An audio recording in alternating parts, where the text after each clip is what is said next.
What's up? What's up? It's the Arthur Most Experience with Deke. I'm Arthur Moats, and that's my main man, Deke. My brother. What's good, my brother. How are we? Oh, man, I'm pumped to be back. I'm real pumped to be back. Hey, dude, that makes two of us, man. I'm extremely excited. Still fatigued. Letting y'all know that now. We've already talked. Still fatigued, but I'm alive. I am well, and we are good. So, shout out to us for that. And shout out to everybody, too, that reached out. The hotline was funny. People were actually calling the hotline. After the Seahawks game. Dude, yes. Broncos game, too. It was crazy, man. I was like, yo, all right. I ain't taking the show right now, but I got it. I like it. And did you listen to him? I did to a couple. I had a couple. You should just listen to them all. Well, I will say this. I got to shout out my man Zeke. Zeke Shazier. He hit me up from London. He's like, look, I know the show's not going on. I never realized how much I miss you guys. But I hope you're getting well soon. I was like, dang, Zeke, man, you all right with me. So appreciate all y'all for that, man. Yes, indeed. Yes, indeed.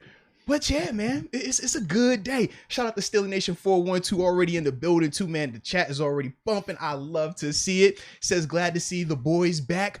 F Rona. Yes, F that Rona. But glad you are good, Moats. And on Halloween afternoon, we are leaving Alabama? Oh, we're leaving AL in Cleveland basket. I don't know what that means, bro. I don't see the comment. What I was going to say is you're growing your beard. Bruh. Well, I have a question. I have a theory, too. How long have you been growing the beard for? When did I start quarantine? It was before the Broncos game, Before the Broncos game, so yeah. That's 2 wins in a row. And you notice my beard's coming back, too. Don't you do that. I don't know if it's a coincidence. Oh, man. I will say this.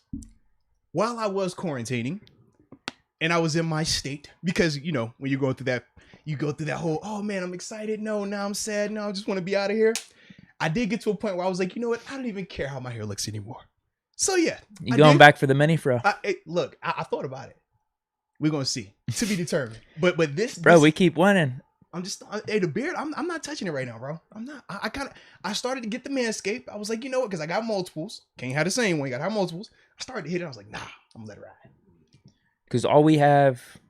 Browns coming up. Uh-huh. So we're not going anywhere for that one, right? This is true. You're going to be around here, so you could at least let it ride another week. Well, your big decision could be Monday night Chicago going down to the tailgate. I don't know if you want to clean it up for them, but if we keep winning, dude. Rod Dallas says No Shave November. I mean, it is right. We're on the cusp of No Shave November. So you know what? I'll see. I got to ask the wife. Okay. Got to ask the wife. Because I'm debating myself. We know how last year ended with the whole beard debacle. True. We won 11-0. It was a great run. I want to rock it again because I do feel there's some momentum right now with it. But I want to cut it off at the right time. All right. See, I need to know like what the people think though, like because I don't do a lot of the facial hair. You know me, I'm a low. I like to keep it low, keep the grass cut low. But that's how I like to rock. But if the people are digging the beard and the thickness, keep winning. I might have that's to go the with thing. it. Man. It doesn't matter how you look. We as keep long as winning. you're winning. Yeah, exactly. Well, you know, I also got to talk to my higher ups at my other companies. You're right. They're gonna be like, hey, Moats, I'm glad that you're healthy. Glad that you're back on camera, but last time we saw you were a little clean shaven. That's true. You know, so that is true. Damn. Well, we'll see though. We'll see. At least we got another week of it. True. I'll carry the torch for us then. I appreciate that. I'll carry the torch. I started to bring the hat in here too, but like I said, you know, I get a little hot, so I ain't doing that today. Definitely for sure. You don't want to combine that with the fatigue. Can't do that now, but the fatigue has been real. But with that being said, man, we're going to get this thing started how we do. So let us know in the chat where you're tuning in from so we can get that thing rolling. And yeah. I got an upper room member comment here. Steeler Nation 412. Glad to see the boys back. F Rona. Glad you were good, Moats. And on Halloween. Oh, this you already said this. I was like, I don't know what that means though. Okay. We leaving AL in Cleveland basket. I don't know what that means. Oh no, I got it. We're leaving a L, like we're leaving loss, AL, a loss in Cleveland's basket. See, when he capitalized the A, that's what threw me off. No, I get what you're saying. Like, it looked like Alabama. Darius Mayo, miss you, Master Moats. Oh man, be careful on these streets. COVID is real. Deke has been holding it down. Great to see you back healthy. Hey, shout out to the homie Deke, man. Deke pulled up. Deke had me right, man. I had a good run. These last couple weeks. My God, man. Listen, when I was in the middle of my recovery and I was quarantining, I said, yo, Deke hit me with the, Big Ben, man, led the comeback. I was like, yo, I know I just watched this game. Did I miss something here? Led the game-winning drive. You go on Pro Football Reference. I actually checked the next day. Game-winning drive. I needed that. I was like, you know what, Deke? Thank you. You got me through that day. Then when I got to see you on Saturday, right? Pitt versus Clemson. I was like, I'm going to tune in. Deke, where college football game day should be. I said, oh, thank you, Deke. And no umbrellas because that's small Deke energy. It was drizzling. And you know what? I got to shout someone out. Mm-hmm. They're watching the show. They pulled up next to my car, next to where I had the setup. He says Zeke, though. He said Zeke. Oh, no. But it's cool. It's cool. No. Yo, Zeke. Yo, Zeke. I got to shout him out. Luke. I said I'd give him a shout out on the podcast. He was keeping me company as I was recording the Where College Game Day Should Be show. So I got to give a shout out there. We got Brent Fox. Glad to have you both back. Well, we're starting to get some super chats coming in. Do we want to hit these? So first, what we'll do is check-ins. We'll start with the check-ins. I'm gonna just do a quick shout out to Brent Fox because he's also a new member of. Oh, I see that. Yeah. Yes, indeed. Still got that in the system, baby. So holla at your boy. But Brent, man, we definitely appreciate you. Yes, we do. So with that being said, man, yeah, you go ahead, check through, and start getting these shout outs rolling, baby. All right, we got Jar Devil. Mm-hmm. 310 San Pedro, California. Jacob Malacio, 919. Good to see these familiar names popping up here. Man. 919, North Carolina in the house as always. And then we got from Michigan, Lansing, Michigan, the 517. That's Steeler Girl 517. I like it. We also got Dylan Dixon tuning in from Maryland, the 443 John Doe live from the 412, and he is blasting off. I did see some of y'all blasting off earlier. I'm a little jealous, just throwing it out there.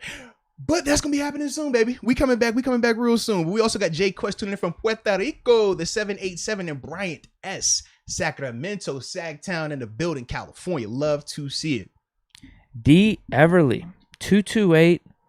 Holy hell. Biloxi, the SIP. I guess that's Mississippi. Okay. So shout out. Eric Roberts Jr., the 410, Maryland. What they call it? Welcomes the bros back.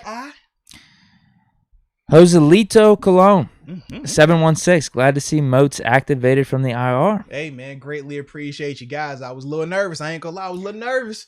But we back in the saddle. Yeah, we didn't know if you were going to be activated, if you were going to stay low-key on the practice, doing maybe just some film sessions. Just a couple weeks. Yeah, you know what I mean? I ain't gonna lie, I thought about it. And I did. You think about messing this week? Look, I know, you're fatigued. I mean, I get it. Listen, I'm not going to lie, bro. That was the only thing I had the whole time. I was like, didn't lose my senses. I could smell, could taste just fine, could eat. I was like, I felt good. I had a little hot, a little cold. But other than that, it was just like, I'm tired, bro. I was sleeping. It was crazy.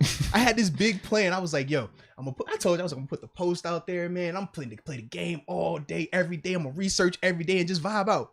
Okay. Man, I slept like a dog the first 4-5 days, man. It was crazy. Yeah, you must have been on something because I called you the one day, like last week, just to even check. It just went straight to voicemail like 2 times. I'm like, dude, he's in airplane mode. But then I got worried. I'm like, wait, though, like, has it gotten worse or something? Right. And he's like, just not taking any calls. He wants to be by himself. So I was worried a little bit. But then you hit me up the next day. I was. And I appreciate that, man. Just because I gave you a hug, man. Well, just because I knew early on, you said you were good. You're like, everything's light and stuff. So I like I said, I waited a week probably just to hit you back up again. And when I did, there was one straight to voicemail. I'm like, oh, shit. It's getting real. I was either like, he's just chilling. He's doing amazing right now. Doesn't really want to talk to anyone, which I don't blame him. Or it got worse. Is he in the hospital? I was getting worried. I was. I appreciate your concern, man. From the heart, I really do. Shout out to you. It was good you hit me up the next day. Shout out to you. So what we'll do is this, man, because like I said, I do got the fatigue, and we can't do those super duper long show. You know, we're going to treat this more like we taking a couple shots today. Sure. You know, we'll do a weekend bender. You know, when we're feeling a little bit better. We're going to take a couple shots today. So, since you got a couple of the chats still available, make sure you get those off real quick, and then from there, we'll start that first topic, all right? Hell yeah. Okay. We got Alex Rhodes at 312, Chicago, Illinois. Okay. Oh, my God. I mean, this is a topic. This is going to be a topic. And this is probably... You guys are just tugging at my heart, making me so conflicted and everything. He says Kenny for QB1 next year. When did I text you? What? Oh, you texted me that too. Yeah, I just ignored it. You did. I was just like, yeah, Kenny's got a good shot for Heisman. I'm not going to lie, bro. I was, because once again, in my recovery, all of this helps. I'm not going to lie to you. All of this helps. Being on here right now helps. The chat helps. You help. Bro, I was laughing one day. I was sad. I was like, man, I'm just tired of being in the room, right? Because I was like, man, if you were in prison, at least you get to go outside for an hour, gets a little outside time, 23-1 lockdown. Mine was 24/7 lockdown, so it's a little different. But man, I said, Deke loves beer. Okay. Deke loves Kenny Pickett. Kenny Pickett for Heisman. That's good. I'm good with that. Kenny first round draft pick, maybe. Kenny Pickett QB1. I said, I can't wait till we talk about that one, baby. Yes, indeed. Yes, indeed. We'll indeed. save it for the topic. Miles Harrington, Tampa, Florida. Titusville, PA. That's Chewy Regal. Okay. I like it then. Well, shout out to everybody that's been tuning in with us, man. We definitely appreciate that. I got one more here. Oh, go ahead. Richard Arbizo. Deke gonna explain the fit, though. Oh, talk about it, I can explain it? Absolutely, man. Shout out to the homie, too, man. Do you remember the bet was it the Western Conference Finals last year? It was. Yes, it was. Clippers. No, semis. You're right. Clippers versus Mavs. Mm-hmm. Was it game 6, game 7? 7. Yeah. I don't remember what game it was. Whatever was the final. We made a bet on the podcast, mm-hmm. and a jersey was on the line. I think it was up to $200. Yes. And we said it had to be stitched because I was like, I don't want had to be stitched. And that's authentic right there, man. Stitched up. And Kawhi just closed the game out for me. I had the Clippers. He had the Mavs. So this was my jersey of choice. I picked the white Vic jersey. It took a little bit of time. Number 2. It took a little time to get it. Well, here was my problem. I was about 100% sure I was going to pick the Vic jersey. Yeah. I didn't know what size, though, because I've been large probably most of my life. I've been large. I've officially crossed over. I mean, it's just XL. My Dawson jersey's XL. Oh, no, you're big like that? I think so, dude. Jeez. It's bad. Hey, look, you're bulking. You see me at these tailgates, at these games. I mean, it's drinking a lot. It's eating pizza. The next day, I'm eating McDonald's to cure the hangovers. So it's bad. I'm on a bad run right now. Well, I just don't like the fact that when I came out of quarantine, my little lady, Ava, my middle girl, that's my twin, she says to me, dang, Dad, you thin. I said, oh, Lord. Well, that's the first thing I said when I walked in, too. Hey, look, baby, so insecure. I'm like, Lord, stop. Don't talk about my weight like that. It's bulking season. It's going to get back. Run up if you want to, though. But either way, though, yeah, man, I was a little light, man. But I'm glad to see that, you just come to grasp with, the situation. Just got to let it be at times, man. Yeah. It's a damn shame. I'm not even going to talk about my weight or my health because it's just all talk right now. I'm probably just going to keep coming back. I mean, Pitt plays Miami this week, so you know that. I'm going to be drinking for that tailgate. And next day, I'm not going up to Cleveland. I was thinking about it. But I'm going over to my buddy's house. He's having a little party. So it's Halloween too that day too. So it's gonna be exactly. Absolutely. I mean, football season. It's taking a toll on me right now. It happens, man. Yeah. You got any of these supers still on yours? Supers. If not, you're good. If I might. Yeah, I do. Because the top one I'm at is Black and Martyr. Yep, I'm there. I could read them off. Okay, I got them all. Yeah, as long as you get to him, we'll be good. And then we'll hit the topic. Yep. Black and Martyr, always tuning in. Hell yeah, glad you guys are back. Let's go. Missed this podcast. So did we. We missed y'all. We did. I was sad. I don't know if I was more sad that we ain't had a podcast or that I was like on my bed, I was like, man, is this it? Is this how Off the Moats goes out? Lord, I'm tired, boss. But he rose from the grave like Lazarus. Let's go. Damon Brown, welcome back, brother. Hey. So glad you're okay. We need you and Deke. Shout out to everyone in the chat. Yes, shout out to everyone in the chat. Man, major love. We got an upper room comment. Looking good, Moats. Hey, all right. They think the slim look fits you. Slim with the beard. Looking good, Moats. Glad you're back. That was from King Starboy 7. Shout out to King Starboy using his free complimentary upper room chat because he's a 3-month member now. Shout out to you for that. Yes, indeed. Black and Martyr seeing the Bengals whoop the Ravens was kind of awesome. Makes the sting of losing to Cincy a little better considering we lost by less to them. I will say this. I actually kind of would have rather had the Ravens win that one because we still play the Ravens twice, so we could still beat them. Yeah. If we're in the mix for the wild card, it's almost like hedging your bet against Cincy because they would have been 4-3. I would have rather just had them stack a few more losses. I agree. That's what I was thinking. But Cincy looked really good, bro. Yeah, either way. I mean, they look really good. Ravens losing, I guess it cures that sting a little bit from my standpoint. But yeah, I think a lot of people were conflicted because people were talking about it on Twitter and stuff. Like, who do we vote for? Who are we rooting for in this game? I mean, because that is who's better for the Steelers? And it's a division. I mean, how do you know who to root for in the division? I was like, man, do I want to drink gasoline or do I want to lick asphalt? Oh, both of them suck, So that's kind of how I was with it, man. Dylan Smith, let's go, boys. Glad you guys are back. Let's get this dub against Cleveland. Keep building. Got to do it, man. Got to. Let's go, UW. Good to have y'all back live. It's Drew O'Connor season for the Pens. Oh, yeah. Who is this? I have to check this year, best out, rookie we got on the line. I saw there's another guy that like scored 3 goals in 3 games. Well, because we've been banged up, man. All the dudes been out right now. But they've been playing good. They have, man. They smashed. Was it Toronto? They smashed with like nobody in the lineup. They don't have any loss in regulation thus far, right? Yeah, so just far, in so overtime. Good, yeah. Jamie Carlo.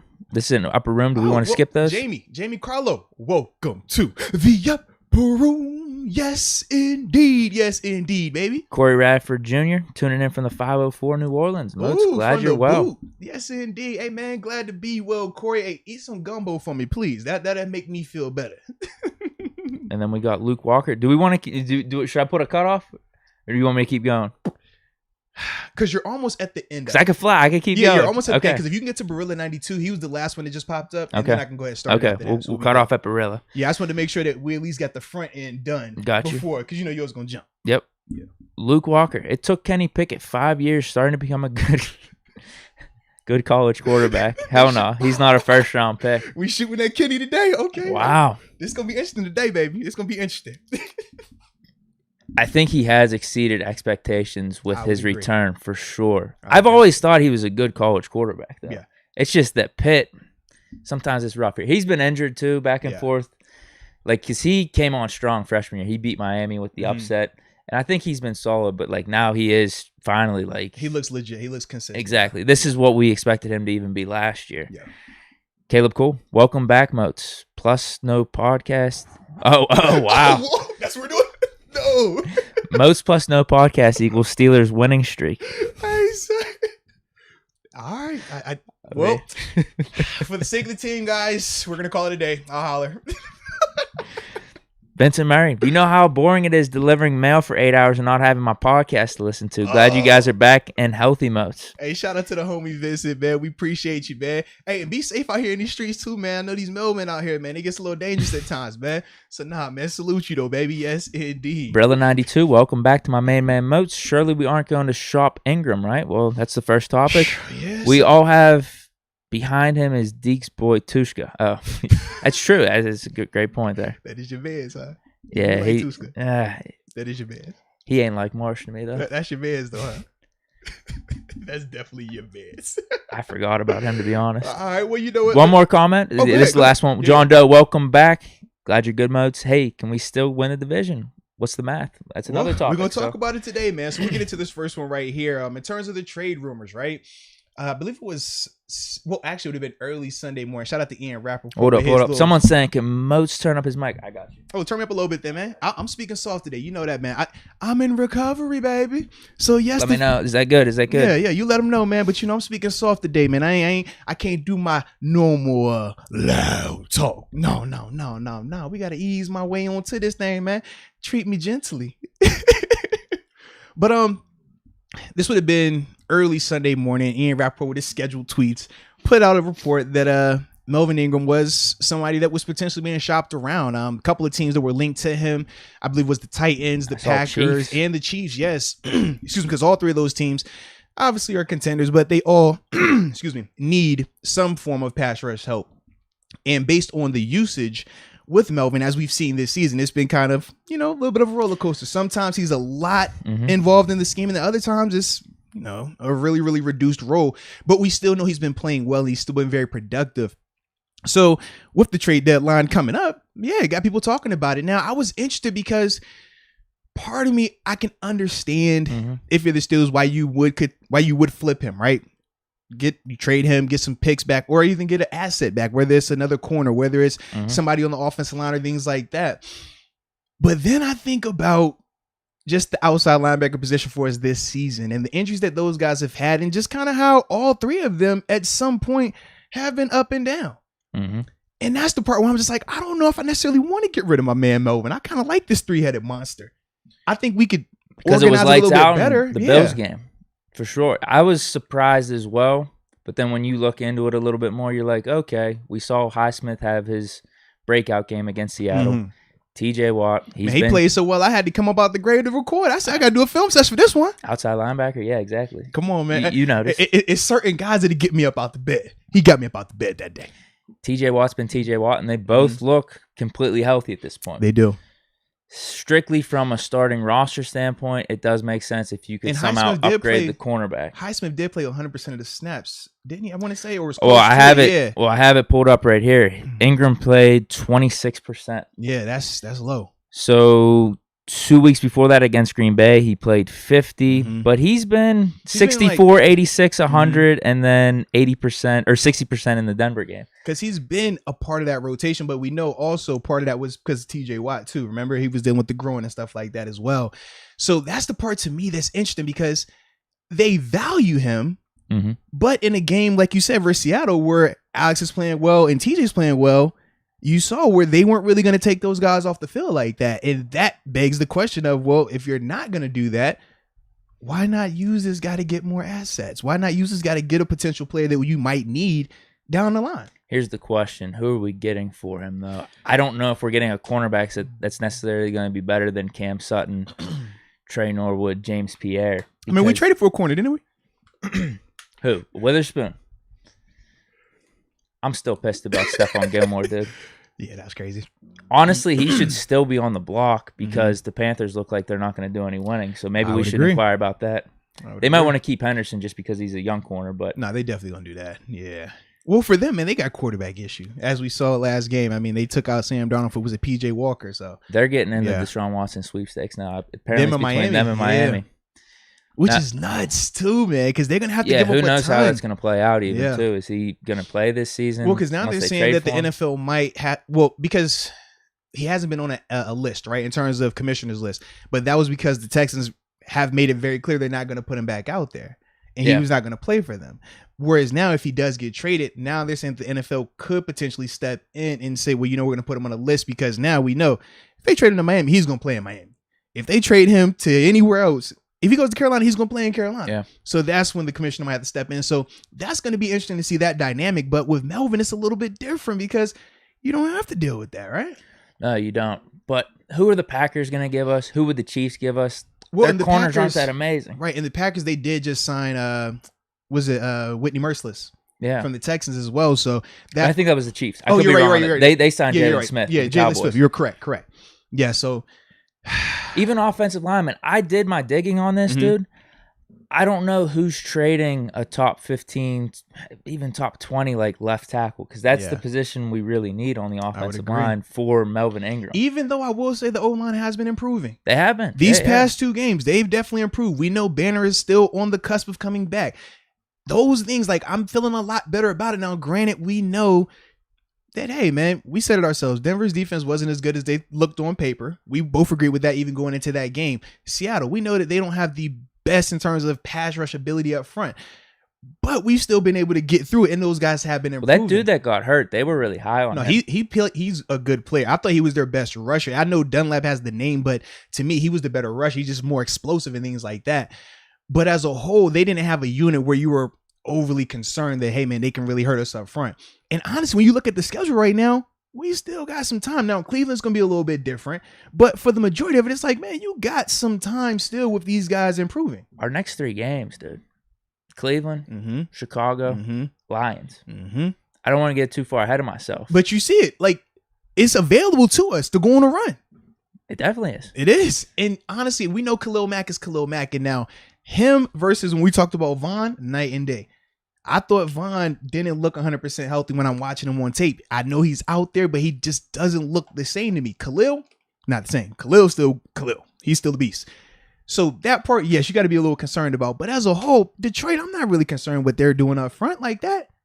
So once again, with the O-line, I understand it's still very pressing, but I still think they're gelling and we got a little bit more time with them. The only name I can think of for offensive line is Cam Robinson down in Jacksonville, left tackle. I know exactly who you're talking about. I don't think he has any more years left on his deal. Jacksonville, obviously, they could trade away players because, not saying they're tanking, but they're not going to go anywhere playoff-wise. Yeah. Well, so maybe they could get some assets, like a couple they're coming off late a win, though, right? They went across the pond.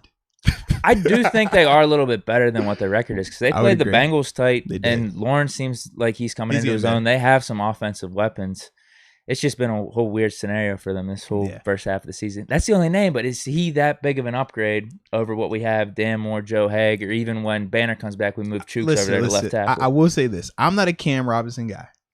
I've seen reports on Google saying he's like one of the worst pass protectors in the league. These are stories from a couple years back. So I'm not a Cam Robinson guy, but I will say this. If we're comparing Cam Robinson to a rookie left tackle, I would take Cam Robinson. Okay. I will say that because Dan Moore, he's playing well. He's improving. What about Joe Haig, though? That's why when he's been in, things have been looking good, no? Remember what I said, though. The situation, it's the timing has been well for him. That's all. The timing has been really well. What happened in that? Did we just pull Dan Moore? He wasn't hurt or anything? Like the end of the Seahawks game. I know. I haven't seen whether he was hurt or not. We know he was going into the bye as well, so it hasn't been a lot of communication. And I was kind of, in the middle of dying and coming back to life. So, yeah, I didn't research it all the way either. But I don't think that it's a Joe Haig is the guy right now, We're assuming Banner's going to be back this week. I don't know if they're going to jump him to right tackle and then Chooks is going to be left. Well, because the thing with Banner now, he's already had his 3 weeks. He was practicing. It was his ability to play last week, it looked like that was going to be the case. But they just said, all right, we're going to give him an extra time. Give him a little bit more time. And that was fine. I don't think they're going to continue to sit him. I do think that he will be in that lineup. He will be back out there. Because we know what it looks like right now. It hasn't been clear for either tackle spot that it's the line as a whole has improved. Right. Yes. It has. With Ingram, my thoughts are if we can't get someone that's a bona fide starter right off the bat, whether it's cornerback, I guess you could say maybe nose tackle just because the two scenarios, a little uncertainty, or left tackle or right tackle, then I don't want him. And I just don't think anyone's going to give that up. But you're good on the secondary as well? Huh? Excuse me. Would you mess with the secondary? Should we trade for someone? Mm-hmm. Would you? Yeah, I just wouldn't give up Melvin Ingram. Maybe we trade some future draft picks. But we already done traded away a good amount of draft picks, haven't we? No, true. I don't know what people are taking, though. Are they taking maybe starting to take 2023 picks now? Well, and they're also saying that with Joe Haig, the more he plays, we're going to probably lose a comp pick as well. Really? Yeah. Here's the problem. Here's the problem with the secondary. Mm-hmm. Excuse me.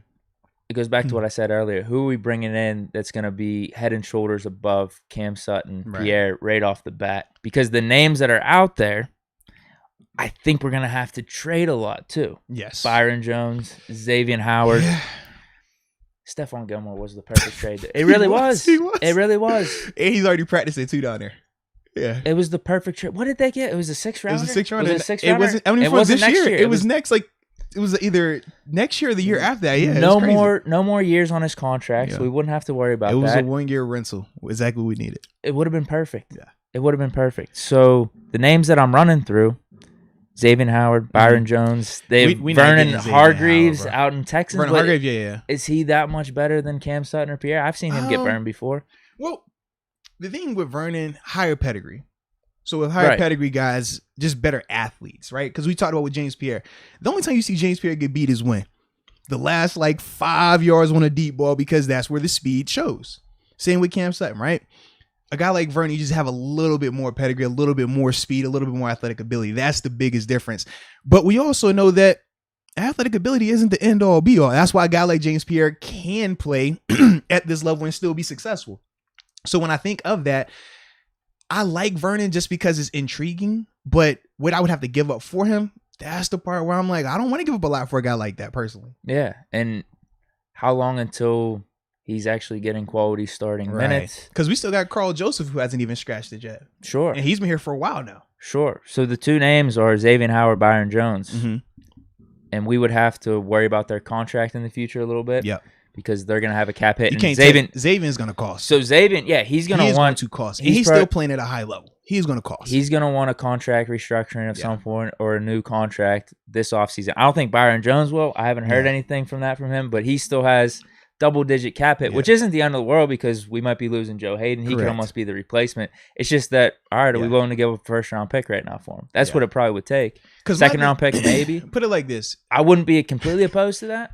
I would love Xavier Howard being here. Xavier Howard coming here would be the equivalent of when we got Joe Hayden when we got him a couple of years ago, right? He would instantly boost that secondary. He would clearly be cornerback 1. He's the guy that shadows. He's the guy that creates the turnovers. He is as good as advertised. I can assure you of that. But he is going to cost a lot, whether it is in draft capital to get him, and then, like we said, contract-wise afterwards. Is he worth it? 100%. That would be fine. 100% worth it. Yeah, we're going to give up a first-round pick at least. Correct. Byron Jones could maybe be a second-round pick. Is the contract a little bit better there? But he wants to get paid as well, though, because you remember he got his deal before the whole pandemic. So that changed, and that was why he wants more money. I was looking at it. It was very much front-loaded on like cap hit and dead cap. So there's no reason why a team couldn't kind of cut him after this season, take on a little bit of dead cap, but it wouldn't be like that drastic. Yeah. So you're right. He doesn't have that much guaranteed money left on the deal. Now, the Barbarian brings up Byron Jones' injury history a little bit. To me, I can understand that. You don't want guys that continue to get hurt. As we know, I mean, you pay a guy and he can't be doing the field, it sucks. Because now you got this guy taking up a lot of cap space, a lot of assets being used for him, and he's not giving you that productivity. So that is something to play into. And I do think that could minimize his market in terms of what you would give up for him because of that. But he's still somebody that you got to look into just because cornerback is position in need. We know that. And we knew that coming into this thing. And now our guys have been playing well, at times even overachieving. Yeah. But none of them have been on either of those two guys' level just yet. Likelihood of it happening. I got to say 0. I don't think we're going to make a move. Oh, in terms of making a move, I thought you were talking about trade. For one of those guys. Yeah. Likelihood of us trading Melvin Ingram, though. I think it's low, too, because we should not, this is my perspective, we should not trade him for a future, like, 4th or 5th round pick. Yeah, I don't want to trade him for a pick way more beneficial on the roster this year, 1 year rental. The only way I want to trade him for a pick is if it was a higher quality pick in this upcoming draft. Because third and up, right? Because we already know we are going to be light this year, so I would like to do that if that was the case. But other than that, I don't think that helps us though, because we need his productivity. I mean, even though just insurance, yeah. Because what we saw in the Bills game, if we could replicate that a little bit going forward, then it's 100% worth it just to keep him on the roster. I would definitely agree with that, man. Just even to have him as backup, I don't even care if he's sitting like he did in last game, because the reason he's sitting is because T.J. Watt and Highsmith are balling out. Well, and Alex had his breakout game, right? Since Alex has been here, he hasn't had a performance like that just yet, where he put it together as a rusher and as a run stopper, which is why you bring in a guy like Melvin, which is why we said, hey, they'll push each other. It'll be good. But do you think that Alex is going to play like that from here on out? Because when you talk about trading Melvin, that's the dynamic that you have to be worried about, right? If we're saying TJ is going to be healthy, we're not worried about his health. You're banking on Alex playing like how he played against Seattle. Now, I like the matchup he had against Dwayne Brown, because Dwayne is a good tackle, been in this league for a long time. So that looked good. That was reassuring. That was one of those, if you were the guy who beat it on the table for you to draft Alex, you're feeling great right now, because you're like, hey man, that was quality, good on good. But do we know that's going to happen again and again and again consistently, to the point where you don't have to use a 3-man rotation? I just don't know if that's the case just yet, because the sample size is super small.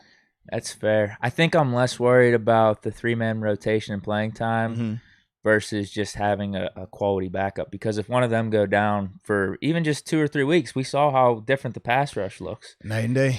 And if we don't have Ingram out there who could suffice for those snaps, then it's Tuska like 100% of the time, and I don't want that. Yeah. So the Tuska guy, I know. Dude, I got nothing against him. I got nothing against him. Hard, bro. I told you I like his effort, bro. He's just a young player, bro. He's young. He's a late, not even he was a young, low pedigree guy. So anything you get from him is going to be great. That's just the expectation with him right now. I'm not willing to bet this defense on him. And essentially, that's what you're talking about if we do make these moves, right? He's like, hey, you're ready to be the number 3 guy for sure. Yeah, I'm not ready to do that just yet, man. You can hold it down for 2 weeks, or even, I mean, granted, hopefully it doesn't happen like rest of the season with some of these injuries. So yeah, I think, are we on the same page with this then? Keep him? Yeah, just keep him. I would keep him. I don't know if that changes though. If like Highsmith balls out in the Browns game, like 2 sacks, because the deadline's the 2nd. Yeah. That's a couple days after the Browns. Correct. I will say I'm still just more concerned about having a backup. Like, that's it. I don't care how much time Ingram gets or how much he's utilized. He helps us just by being on the roster, in my opinion. And I will say, I haven't heard any reports of him being disgruntled or not happy with the situation either. No. Because I think that would be different if he was upset, if he was displaying, right? I mean, just anything, right? If that was the case, okay, yeah, we could move him. But from what I've seen and what I've heard, I haven't seen a lot of that. I haven't heard any of that. Now, it could be different what he might be telling his agent. And if that's the case, well, hey, now you got to reassess the situation. But if he's happy and we're all in this thing together, I say you roll with him, man. So I have a couple names.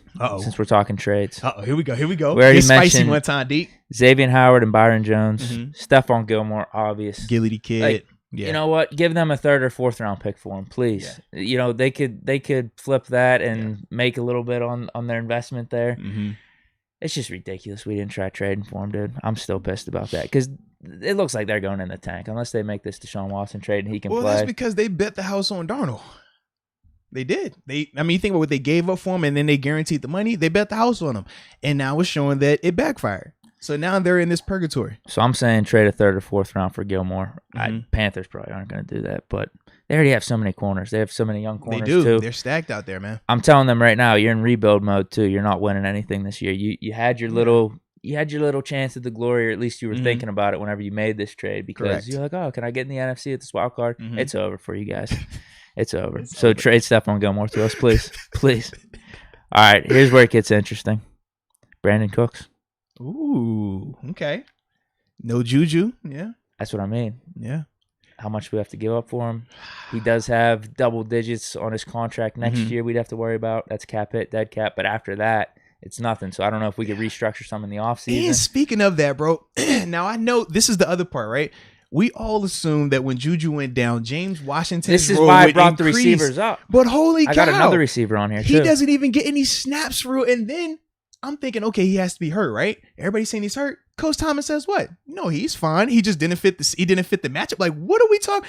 Please explain to me how Ray McCloud could fit this matchup as a receiver, playing that many snaps over James Washington. I don't get it. And then I didn't get it. Ben said something about it where he was just like, yeah, I think we're going to be using Ray McCloud a lot going forward. I don't know. He just said it like that. I don't know if he's pointing on Canada or something with that. And like, to me, I look at Ray and I'm like, well, Ray is a poor man's version of Deontay to me. Deontay can do the same things that Ray does in terms of catching the ball at the line of scrimmage, making guys miss, but Deontay gives you the deep receiver ability, right? He's able to stretch the field a little bit more. Whereas with Ray, that's not necessarily the case, or it hasn't been throughout his career. But with James Washington, I'm like, who can do what James Washington does outside of Claypool right now? We don't have that.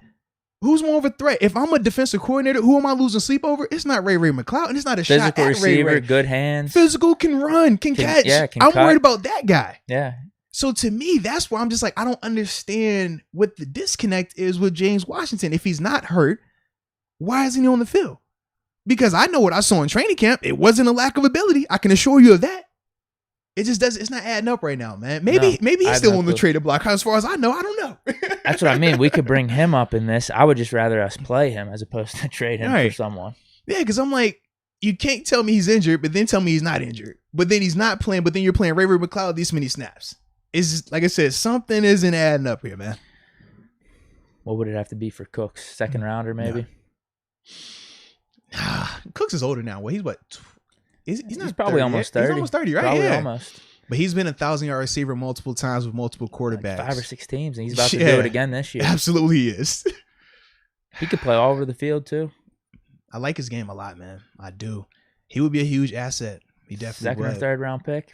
My only issue is if I'm giving up a second or third round pick for a wide receiver, is that a little bit more of a luxury versus if I'm giving that up for a lineman, which would be more of a necessity? But dude, I'm telling you, I can't find anyone outside of Cam Robinson. And like Decker was brought up for the Lions, but I think he's going to be out the rest of the year. That's all the reports are saying. He might be put on IR because of his finger. That would be perfect because they're putting Sewell over at left tackle. That's my thing. I'm like, I don't mind giving up a pick like that, but I just feel like a receiver is more of a luxury piece right now. A receiver doesn't answer our concerns going forward when we face teams that can really hurt us up front. We saw, watching Baltimore and Cincinnati, the biggest thing in that game that I saw was defensively, Cincinnati was killing Baltimore up front. They couldn't protect them. And I personally think that Baltimore's O-line is slightly worse than our O-line. So we moved up. No, we did. We definitely moved up. It's your boy Al, man. I'm sorry. It's your boy, man. He's struggling. And they had another injury on the O-line yesterday, too, in the game. I was concerned about that for a little bit because I hadn't really heard anything about the Ravens and their offensive line and Al getting smoked because that was more of the first Monday night game. So I'm like, wait, is Al actually playing good now? It was still happening. Lamar was just finding ways to work around it. Lamar would scramble. Lamar could do some special things. Cincinnati up front, though, they were 4-man rushing, and between Larry Ogunjobi, Hendrickson, and Hubbard, they were just getting home. They couldn't block those guys. And then they tried to chip and have other guys stay in, but it just wasn't effective enough. We're not to that point. We were there a couple of weeks ago. We're not there right now. Now, it could be the matchups. We're not there right now, though. So for me, I'm just saying to myself, I'm like, yo, we got to improve that, because if we improve that part, we got talent at receiver, even with Juju being out the lineup. Chase Claypool, you see, he is turning into a grown-up right now, right? Yeah. He's maturing. We waited for it. It's happening.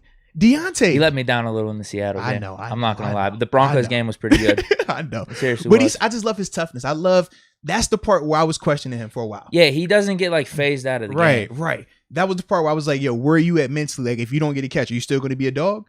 If you don't get a big play, you still going to be engaged? And he's showing that he is. And that for me, I'm like, I'm good with that. I'm confident in that. But when I look at these receivers, I'm like, man, with the guys that we still have in Claypool, Deontay, and Washington, Pat definitely. And it seems like we're using some more of these heavy formations. Shout out to y'all boy Ebron. He hasn't dropped one just yet. He's been on a streak. He's been on a streak. It's been great. Maybe that's you why know the comments. Did you see some of the Twitter comments from the sweep on the touchdown? Teddy Bird. You knew it was happening. You can't drop the handoff. You can't jump and be handed off to him, man. Hey, that's why I'm gonna keep the beer for Ebron.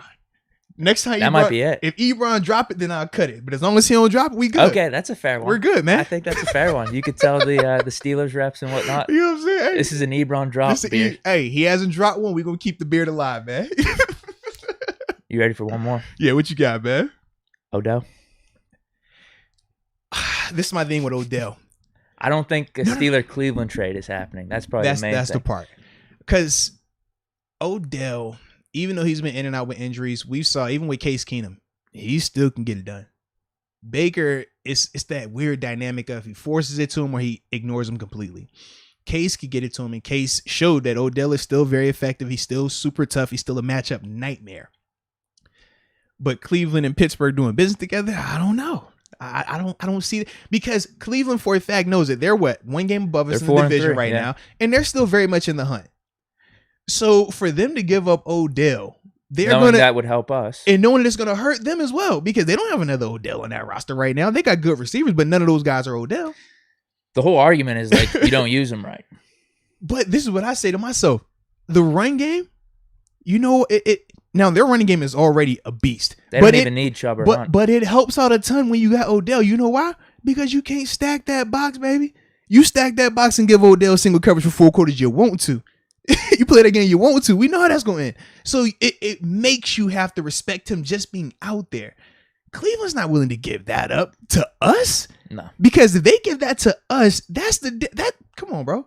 We already said we don't have that. Like, we got guys we hope can emerge to that, but we haven't had a guy really say, hey, he took that step. He's the guy now. We still, if I ask you right now who's wide receiver 1, we're going to get a couple answers. Yeah, it's between Deontay and Claypool, obviously, with Juju being hurt. But it's back and forth every week, really. Yeah. And there's always one thing that makes you just step back and like, oh, man, you're close. You're just not there yet. Whereas even with Odell's, disposition where it's up and down sometimes, right? Even with, oh man, he had a drop here, he had a drop there. None of that concerns us when we know for a fact if Odell's out there for 4 quarters and somebody's feeding him that ball, they can legitimately get it to him. We all know what he can do. We all know what our eyes are telling us. That ain't going away right now. I just don't see Cleveland giving us an asset like that.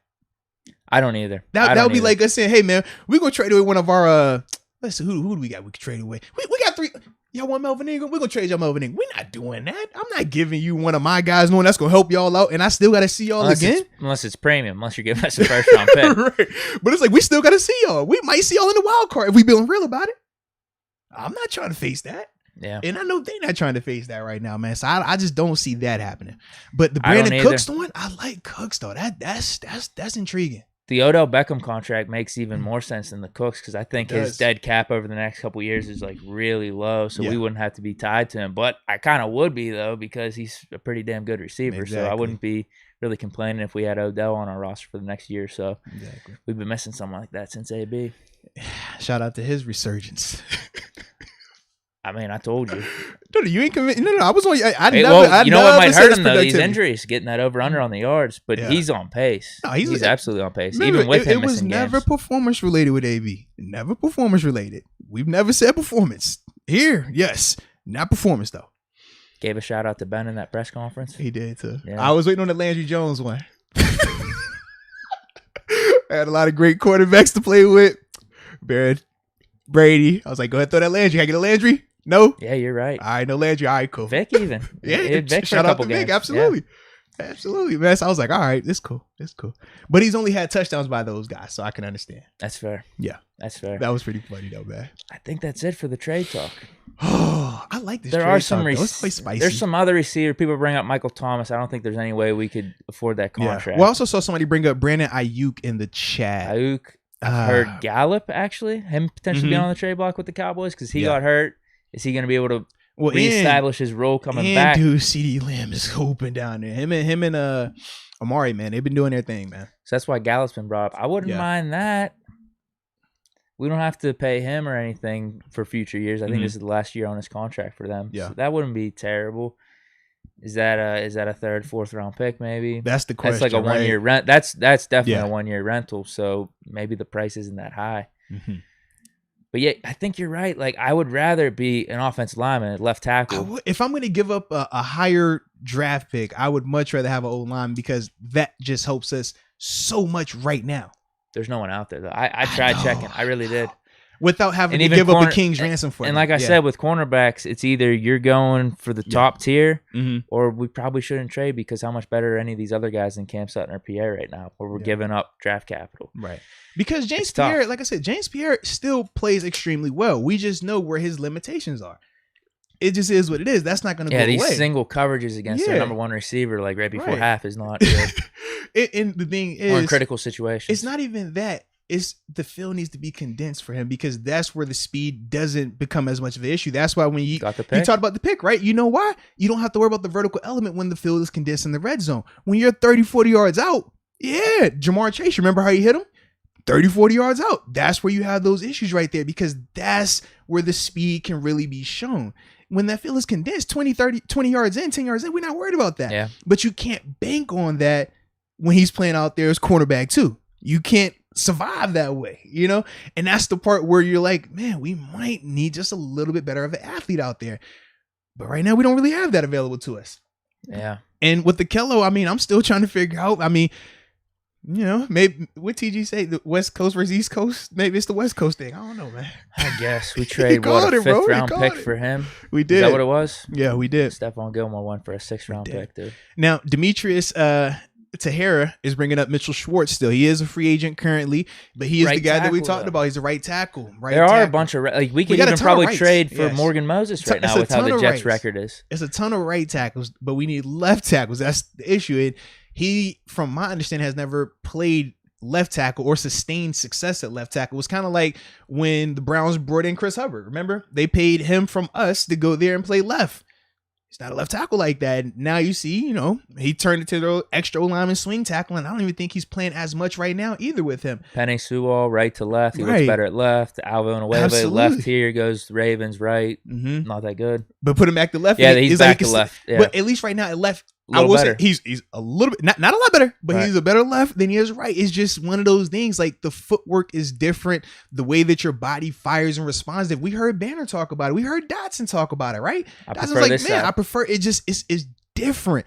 And your muscle memory, you're just so accustomed to doing certain things that way that when you flip it, it changes. And at this level, the guys are so good that it's hard to learn it on the fly. It's hard to tell yourself in the middle of being engaged with the pass rusher that's $100 million guy. All right, shoot this hand now. Okay, hold on. This foot. You can't do it like that. It has to be second nature. And that's the struggle right now, especially in season. So I don't know what deal is out there, really. I really don't. We should just play James Washington more. Or we haven't talked about this. Mhm. The Anthony Miller signing. You're right. is there potential there? He's going to do this whole practice squad thing like Carl Joseph, but had 600 yards the one year. People compared him to AB coming out of college. Stop he was it. a second-round pick. Don't do that. Oh, no, obviously he's no AB. But don't do that. did you see we drafted James Washington like a few picks after him? Mm-hmm. I wonder if we would have drafted him if he was available at that point in the second round. Could have been different. Just with those comparisons to AB and whatnot. Trung. But yeah, second-round pick, maybe he's got something. I don't know. He had bad quarterback play with the Bears. Yeah, I do think it's intriguing, though, because he does bring a little bit more, right? A little bit more juice, especially for me. I don't know. It was just I'd take him over. That was my That's thing. my like. That was my I thing. thought we were actually going to play James Washington. I didn't think Right. we'd really miss a beat without And to Juju. me, that's the frustrating part because all signs pointed to James Washington. And now that it's Ray and it's looking like it's going to continue to be Ray, now I'm like, I'm not subtle with that. I'm not comfortable with him being the number 3 That's guy. why we're talking receivers. Right. As much as we need O-line, as much as we talk corner, it's like if Ray has to be the third guy over James Washington, that doesn't bring the same level of juice to me from my perspective. And when I think of as a D coordinator, I say to myself, if I'm scheming, if I'm having to prepare, who can hurt me? Who hurts me more? Who makes me have to play certain coverages? And Ray doesn't force me to do any of that, whereas James does. But Anthony Miller, he does bring an element that could bring that if he plays to his ability, though. Right. Yeah, I think he could be an upgrade over Ray if we just keep deciding not to play James Washington, which just befuddles me right now. Or we'll just run through Pat. Just sure, man. Maybe we're doing Pat out there. Ebron is our wide receiver 3, maybe. I'm like, if we go that way, cool. And I do like this, as we've seen these past couple of games too, with Ben being way better, the usage for him has been a lot lower, right? We've been talking about having him 30 and under, right? Keeping those attempts down. He's been highly effective that way. If we're going to go that route, we can still get away with it if you're going to use these tight ends. That could be a way where you could say, okay, still Chase, still Deontay, but instead of always having that third receiver, go bigger personnel. Because we know those are matchup nightmares. We talk about that all the time. It's hard to guard Pat with linebackers. It's hard to guard Ebron with linebackers. So we got that still in the hole. And if that's the mindset, okay, cool. I'm fine with it. I'd like to have just more insurance at receiver. I would as well. Ridiculous. I would as well, especially knowing that, man, wasn't Chase just dealing with a hamstring going into this game? Think about that.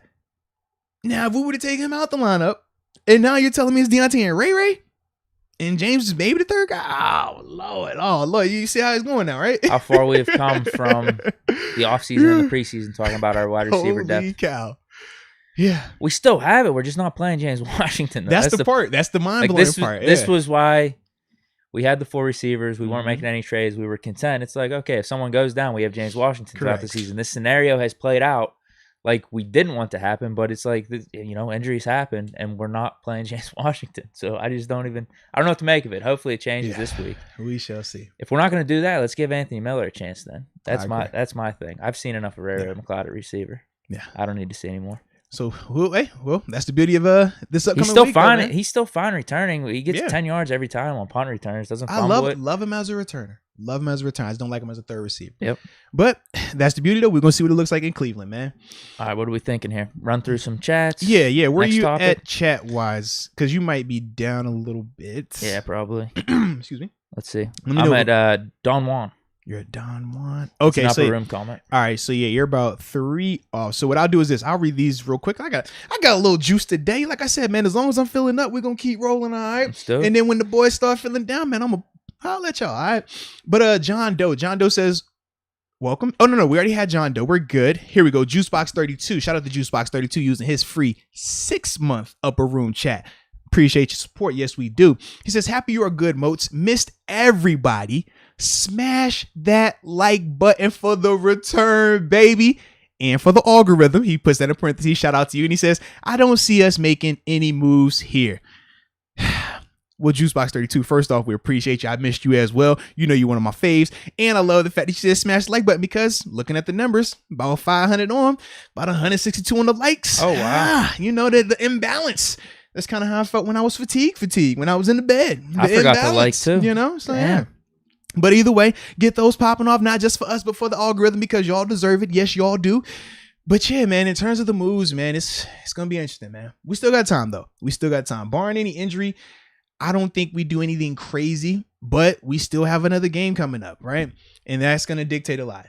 because you're still going in with the assumption that these guys are going to play like this. Certain players are going to step up. But if that isn't the case, yeah, because we're still in the thick of this thing. If it would be different too if we're sitting at 1 win, right? Or 2 wins, and you're like, man, we really ain't got a shot right now. We still are in the mix a little bit. Not the best situation, but we still got hope. We still got a lifeline. Well, we were in the playoffs before this week. Exactly, technically, yeah. like the 7th seed. We would have been the 7th seed, yeah. Then the Browns won. I think that knocked us off. Yeah. But still, But we beat the Browns, and it flips everything. Exactly. We still got to play got everybody Bears else and still. Lions. Right. So it's still 6-3. We're still very much alive in this thing. So that's the other reason why I don't necessarily think that we're not going to make a move. I think if they see something that they feel like, hey, if we can address this and there's a guy available, I think they will pull the trigger because they know we're close, but we still have some flaws. That's what this team was. We knew that coming into the season. But if you can get another asset, some of these guys we talked about, that changes a lot. You bring in one of those O-line, we bring in a corner, we bring in a receiver, something like that. That can change our dynamic as a team and ultimately put us even more so in that conversation. Even if it isn't necessarily winning the division, still getting into the playoffs. I just care about making the playoffs. That's my thing. I would like division, but nah, it's about playoffs. So you get in the playoffs hot. Yeah, Buccaneers were a wild card team last year. They were I think they won on the road every game. They absolutely did. We did it before. Mm-hmm. Packers have done it before. Yes, indeed. It's definitely been done. It's just more getting hot at the right time, having momentum. And being That's healthy. What we need. Yeah. I can feel it happening. I feel it. All right, and I'm going to get Roger Peavy real quick. Roger Peavy says, and we appreciate you, Roger, as well, Alex had a coming out party last game. Yes, he did. I told you, man. He got me up out the bed, baby. He got me up out the bed. I was like, look, man, I don't want to do anything. I ain't gonna lie, for a second, I even thought about canceling this whole week. I was like, I'm gonna just take a vacation. Wifey, shout out to Wifey. She's been an absolute amazing gem this whole time. Tell you, man, find somebody that love you and love you, because boy, you never know until you be down like that. I was like, man, this could be over. This is rough. But she came through, man. She held me down. So with that being said, I was like, man, I'm gonna get up. I'm gonna go record real quick. All right. Only because it's Alex Highsmith and that coming out party. But yeah, man, shout out to Babe. Whew. All righty. So yeah, go through. I'm at Don Juan. Yep, you knock off Don Juan and finish all of those supers, and then after that, man, we'll go to the next thing. Welcome back, fam. Late getting on today. Will Anthony Miller see the field soon? We just talked about that. I think he should if we're not going to play James Washington.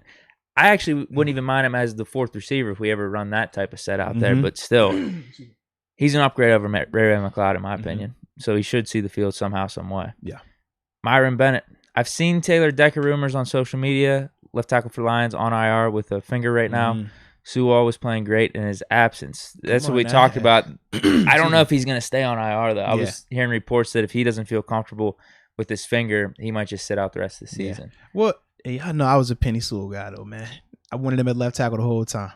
I don't like him at right tackle. Love him at left, though. It's just different. Like we said, it's just certain guys are just built to play left tackle, and that would be a pretty decent move. I looked at his contract; he's got a bad contract for the next few years. So I don't know how we could restructure that. Cap is going up. Cap is going up, and we do know we have Omar who makes it happen. Yeah, if we make the move, I'm sure we'll figure it out somehow, some way. And you hear this how many times in the NFL? If they want to make it happen, they can make it happen. Right. We talk about that. They want to make it happen. They can make it happen. They find ways. Remember, we never heard about these voidable deals until what?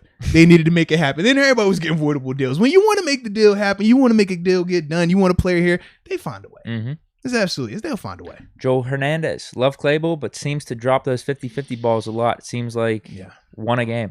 Well, I think it has been, That's what's separating him from taking that next step. When we talk about younger receivers that have really jumped on the scene and have take that step to being an elite wide receiver 1 franchise type wide receiver, they Jamar win Chase those. Might be top 5 in the league right now. I love Jamar Chase. But what the hell?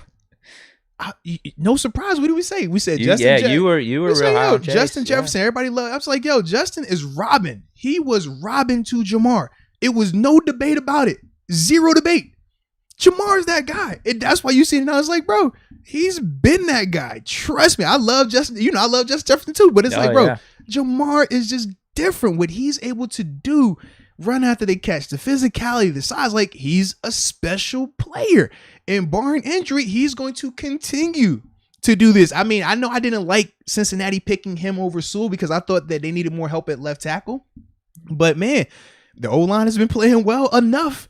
And Jamar has been as good as advertised. Yeah. Kyle Rigdon. The O-line has to be getting better going against our D-line. Yeah. He's saying like practice. Oh, no, iron sharpens iron. 100%. Going against our D-line every week in practice, don't you think? Yeah, I mean, and it's funny, right? How many times have we talked to Steelers, right? Current and former guys, and we say, hey, man, talk about the best guy you played against. And what do they always say? It was this guy from practice. I face this guy every week. I saw this guy every day. That does help. Trust me, when you're going against TJ Watt every day in practice, Cam Hayward, every day in practice, you're going to get better. It's that simple. Prime example, the guy that always brings us up, Ramon Foster. Ramon talks about when he first got, he was like, yo, I used to get killed. He's like, every single day. He's talking about going against Kiesel, Aaron Smith, those guys. He's like, yo, they would destroy me. And he's like, eventually, you got to decide. You either going to like it or you going to get better. And he was like, from there, man, you just one day at a time. Keep getting better, keep improving. I talk about Matt Fowler, right? Matt Fowler. I said, man, the rule was if Matt Fowler put a hand on you, not block you, if he put a hand on you, that was a loss. We would give us a minus for that. I swear to you, that's how it was. And look at him now. You got to improve, man. That's what happens. So trust me, without a shadow of a doubt, yes, they are improving because of that. That does help out a lot, man. And they will keep getting better. And I do think they will. It's just the timing, right? Because it's in season. And because with guys like Matt, they weren't asked to be the starters during that time. They were the extra line. Oh, yeah. We got young guys in there. Right. That's the difference right now. So you're feeling their growing pains. This feels a lot like when Ramon and those guys had to start. And you're like, I don't know if this is the best group right now.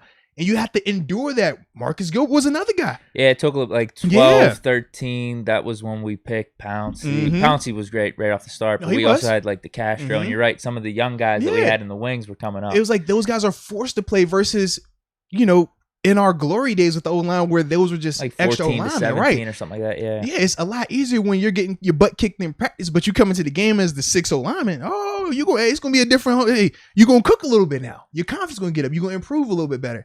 That's the situation right now with the guys like Dan Moore, guys like Chooks. They just are forced into action right now. So hopefully the growing pains will be a little bit more minimal, but it's just a part of the process. Let's go, UW. In terms of a trade, how would y'all feel about a 3-way trade? Miami and Houston, we throw in a pick or two. Mason for Tua. I'm not even entertaining this. Well, I'm glad you had the jersey on backwards because I did realize, like, with the number, I was like, they going to think that's a... I got nothing against Mason. I support him. I support him. I was happy when he threw like the 300 yards against the Browns. I thought he played really good. I got nothing against Mason at all. I could rock his jersey. Okay. I got nothing. I mean, Seven's my guy though. That's the thing. We know. Yeah. I'm trying to think. Have I? Maddox. That's the only other jersey I've seen you wear. I was like, have I ever seen you in another quarterback jersey before? I got a Duck Hodges one too. You do? Yeah. My brother wore that down to the tailgate. True. Yeah. I saw it on sale for like $20. I'm like, honestly, in 10 years, this is going to be like a legendary jersey. It is legendary. It's going to be so random. Bro, did you saw when he put the picture up with him and he's in Canada now? He's rocking. I was like, yo, this is kind of dope. Duck's a folk hero, man. He is. He's a folk hero, bro. As bad as that ended, we'll probably remember him way more for the good times. Yes. Way more. Yes, indeed, man. All right. Wait, what do you think of the trade? Do you have any take on the trade? In terms of getting Tua, I don't know right now, man. Tua's been inconsistent. That's draft capital for something we don't need, right? In my opinion. And that's my thing. When we talk about what you're going to give up for a player like that, are you completely sold on him as QB1? Not in terms of this year because we still have Ben, but I'm saying when you make a move like that for a guy like Tua, who was top 5 pick, 2 years ago now? You don't make that move and give up those type of assets if you're not completely sold that he could be the guy. Otherwise, we'll be called the Carolina Panthers. Because you look at what their situation is with Sam Darnold. They bet the house on a guy that was, at times flash, but inconsistent. Hadn't really proven to be a QB1. And now you see the purgatory they're going to be in with this situation with him, at least for the next 2 years because of the money that they've already guaranteed for him. So for me, when I think of Tua, I'm like, I haven't seen enough from him just yet. I mean, you know me, I was pissed when they were taking my boy Ryan Fitzpatrick out a year ago. I'm like, man, let Tua sit, let him learn, give him his time. They wanted to put him out there. I get it. He's the quarterback. He's the young guy. Put him out there. I'm not sold right now. I'm not. And you looking at him again this year. Not sold. And that's why they even talking about trading for a guy like Deshaun Watson, who in the midst of his storm, if you're willing to trade for him right now, just think about that, right? You don't even know if he's going to be able to play for you, but they're legitimately thinking about it. That don't make me feel confident about Tua at all. So for me, I'm like, I'm cool on Tua right now, man. I am cool. Jake Sanchez, what are your thoughts on Clelin Ferrell at defensive end? He doesn't really fit the system. He's more of a 4-3 dude. I do like his game though, but once again, if we're gonna make the move for him, why would we give up Melvin Ingram? I think Melvin Ingram is the better fit in terms of our defense and just in terms of the cost right now. Ferrell's gonna cost. You don't get young pass rushers, first round draft picks like that for the cheap. That's just not how it works, man. So for me, once again, I'm just like, I don't see the purpose of us giving up a ton to get a guy like that when we have other pressing needs. And we already have a guy in-house who I think fits the scheme better. That's all. Yeah. Yeah. I saw him being floated around trade rumors. I thought the same thing. I'm like, I don't know if this really fits. Yeah. I think this might be the last one. Alex P. Love Ben, but he's a liability to the offense. Best in the nation. He's talking about Jamal Adams. Drops a pick. In the nation. What do you say? Fumbling off a pump fake is crazy. I mean, come on. He dropped the ball. Yeah. That was fluky. He's amazing at those pump fakes. And I've never seen that happen to him before. I understand the business. I did think it was a fumble though. Like when you watch the replay, it was definitely a fumble. That was a fumble. He dropped it. But I look at it like this: with 7, we know who 7 is right now. 30 and under, he is going to get the job done. As long as he's 30 and under, you keep him, in that range, he can make the pass he needs to make. He's going to miss passes. That's where he's at in his career right now. If you're expecting 7 to come out here and be perfect for 4 quarters, it's not going to happen. As we saw in the game, right? The past 2 weeks, even in the Green Bay game, right? He hit the shot early to Deontay. It looked great. He going to miss a couple after that. It happens. But if you minimize it and continue to run the offense like it's been running these past 2 weeks through Najee, and then just ultimately making sure that, hey, when I need you to make a throw, make those throws, you're fine like that. But in terms of talking about, giving up passes or trading or trying to find another quarterback for this year, that's not going to help us at all. I just don't think it is right now, man. Yeah. Ben's QB1. We're rolling with them. Got to, man. Got to. I think that's it. I think that's it on the comments. All right. So what we're going to do is pay some bills because, I always forget to pay the bills. I started to blame it on. I was like, I was recovering, man. It's first day back. But I make sure I pay these bills so we don't get in trouble with the sponsor. So with that being said, man, today's episode is brought to you by the good people over at DraftKings.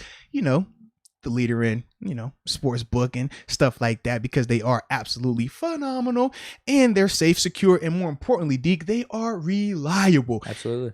And we know we got first time people out there because this is my first time back, right? I was gone. This is my first time back. We all were first at one point in our life. But for those first time users out there, if you use the promo code MOATS, MOATS, you'll receive up to $1,000 in draft deposit bonus money, which is awesome because it's essentially free money, Deke. We always talk about big Deke investments and things like that. We always talk about, hey, man, I like these odds. I don't like those odds. Well, what if I tell you, Deke, hey, you can put 500 in? You use the promo code MOATS? Well, I'm going to give you another free 500 to put in as well. That's the concept. It is that simple, ladies and gentlemen. It is that simple. So shout out to DraftKings. But we also know you got to be responsible, right? And that's why we got these disclaimers. But I'm not a big reading guy. So I'm going to just post it up here and let y'all read it. But what they say in church is, if you know somebody that needs some help, you better call 1-800-GAMBLER. Wow, yeah. If you got a gambling problem, whoa, better call that number 1-800-GAMBLER. Yeah. That's a new church song. Yeah, man, I got a little amped. I'm sorry. I told you when I feel good, I feel good. I just haven't felt good all the time, but I feel good right now. I like the tune. I like the tune to that song. Hey, it's got a good vibe. Stop it. Listen, I'm gonna fall out when it's all over with. All right. I want to get your take on this. I don't know if I want your take though. Your real take, because I might just not like it. Oh. Xavier Cunningham. He says that throw to Jamal wasn't Ben's fault. Deontay stopped running his route again. Do you have a take? I like his take. I know you would. What have I said in the past? Could have been a miscommunication. I can't tell you yes or no either side. You know what I thought? Ben heard his little best in the nation thing. He was like, all right, you're that good. Let me throw this right off your helmet, see if you can catch this. I'm just glad that it hit him in his face because he can't catch at all. I mean, it's funny. Like me and my boys, we always get on Jamal Adams because we're like, he is such a high-priced, high-played player, but he's like a will linebacker, 4-3 will linebacker. And we're like, you don't pay those type of guys that type of money, but they were paying him as if he was an elite safety. And to me, when you're watching a guy on possession downs, gotta have it downs, and they're sending your safety to rush off the edge, that speaks volumes. We say two things, man. We say, hey, look, guys that can't cover, you put them in the rush. But you're not paying a guy to rush that should be covering like that, man. It just don't make sense. I'm not paying Jamal Adams that much money for on third down. Hey, Jamal, you're going to need to rush off this edge. No! You better get back in that post and get a pick. You better go out there and end this game. But he don't give you that. He don't. And Seattle stuck with it because of what they gave up for him as well. Yeah, I mean, 2 first-round picks. Yeah, two and the contract. So you got to live with it. But for me, I'm like, I hated that deal. I'm like, bro, you're not. If you can't cover, I'm not paying you like that, man. Not the safety position. Imagine us paying Minkah Fitzpatrick, and every time it's third down, we like, hey, Minkah, hey, go rush. Hey, Minkah, hey, go run a game real quick. No, heck no, not at all. No, we don't do that. Come on now. Yeah, that'd be bad. Can't do that, baby. Can't do Ramon that. Brown. I can't tell some people missed the podcast. Everyone ain't hitting that like button. Step it up. Hey, man, you might be right. It's at 260 right now. Let's get to 300 at least. Bare minimum, right? Come on, bro. I mean, I could have fell out the other day. I was tired, fatigued, my legs shaking right now. Right. But we battling through, baby, for the culture. You know? You could be chilling right now. That's all I'm saying, man. All you had to do is just text me. We're canceled for the week, right? It wouldn't have been that bad. I ain't gonna lie. I flirted with it like 20 minutes before you showed up. It wouldn't have been that tough to do, but we here.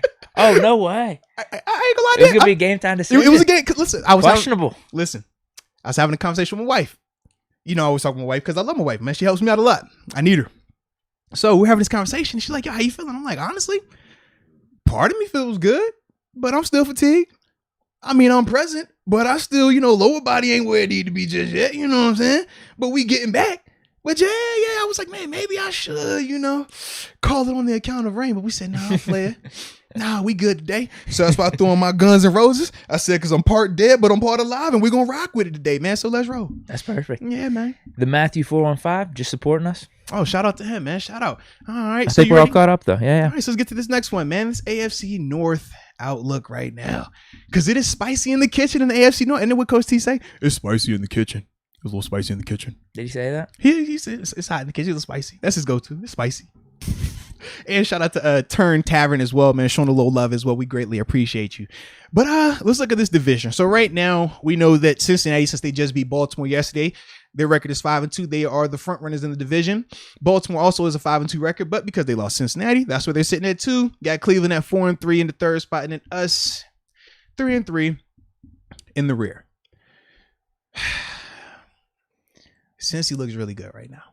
So, yeah, what are we talking about? Who do we think wins the whole, division? How do you think it plays out? Do we get 3 teams in? Correct. Okay. That's the real heart of this thing. Because we know division winner is most important, but at the same time, playoff spots as well. So when I think of this AFC, I mean, it's been a wacky year in the AFC, has it not? I mean, you think about Kansas City with they're a game under 500 right now, dude. They're struggling. You look at the AFC East, Buffalo. I mean, I think they're going to run away with that thing. But even New England just dropped 50-something on the Jets yesterday. I'm like, bruh, this is nuts. Dude, don't tell me. I did a little parlay yesterday, and I had the Jets in it with the points. My God. That got gory, bro. That got gory. I was like, maybe Patriots are down. Maybe they're not coming back. Yeah. Jets have been a little competitive these last 2 weeks. I should have checked where the game was. It was up in New England. I mean, there was no chance that was happening. Even though Zach Wilson did get hurt. They were showing the history of it. They were like, this is the worst the Jets have lost since they got beat by the Patriots like 20 years ago. And then it was like, it was the worst they got beat from this since they got beat by the Patriots 30 years ago. I'm like, Lord.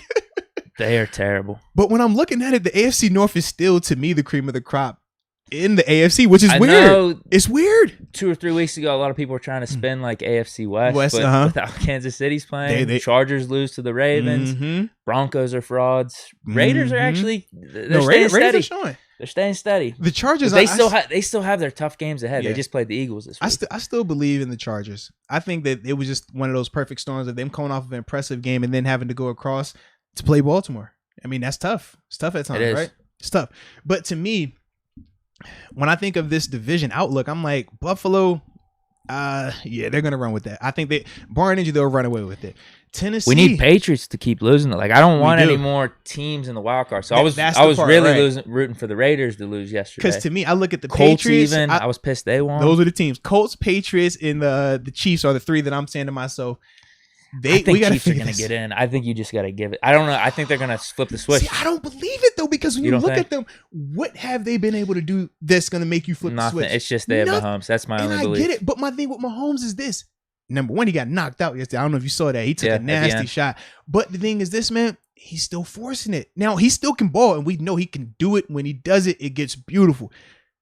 But with him, it's not. I don't feel like it's as drastic anymore where it was like, oh, you throw Mahomes out there, everything's going to be fine. He's turning the ball over. He's making bonehead plays as well. I mean, we've seen how many games now in a row he's going to have just a dumb play where you're like, what are you doing? By receivers and stuff, and that has helped out as well. That has definitely hurt his cause.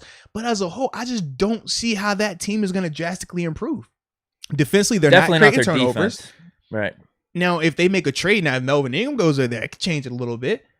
Their corners, though, what they're just giving overall is bad. Well, they're not creating the turnovers like they usually do, right? You talk about the Honey Badger. You talk about Schwartz, right? He was their overachiever. I saw Kansas City. They started GoFundMe to like buy out his contract. The fans, they want to get him out of there because he's been an overachiever for them, and he's made timely plays for them. But this year, they were trying to have him in a role where he was going to be the guy for them, and that's not his game. It's not. He needs other pieces around him, and they don't have it right now. Now, Chris Jones being out definitely played a part in that as well because they haven't been able to generate the type of pressure.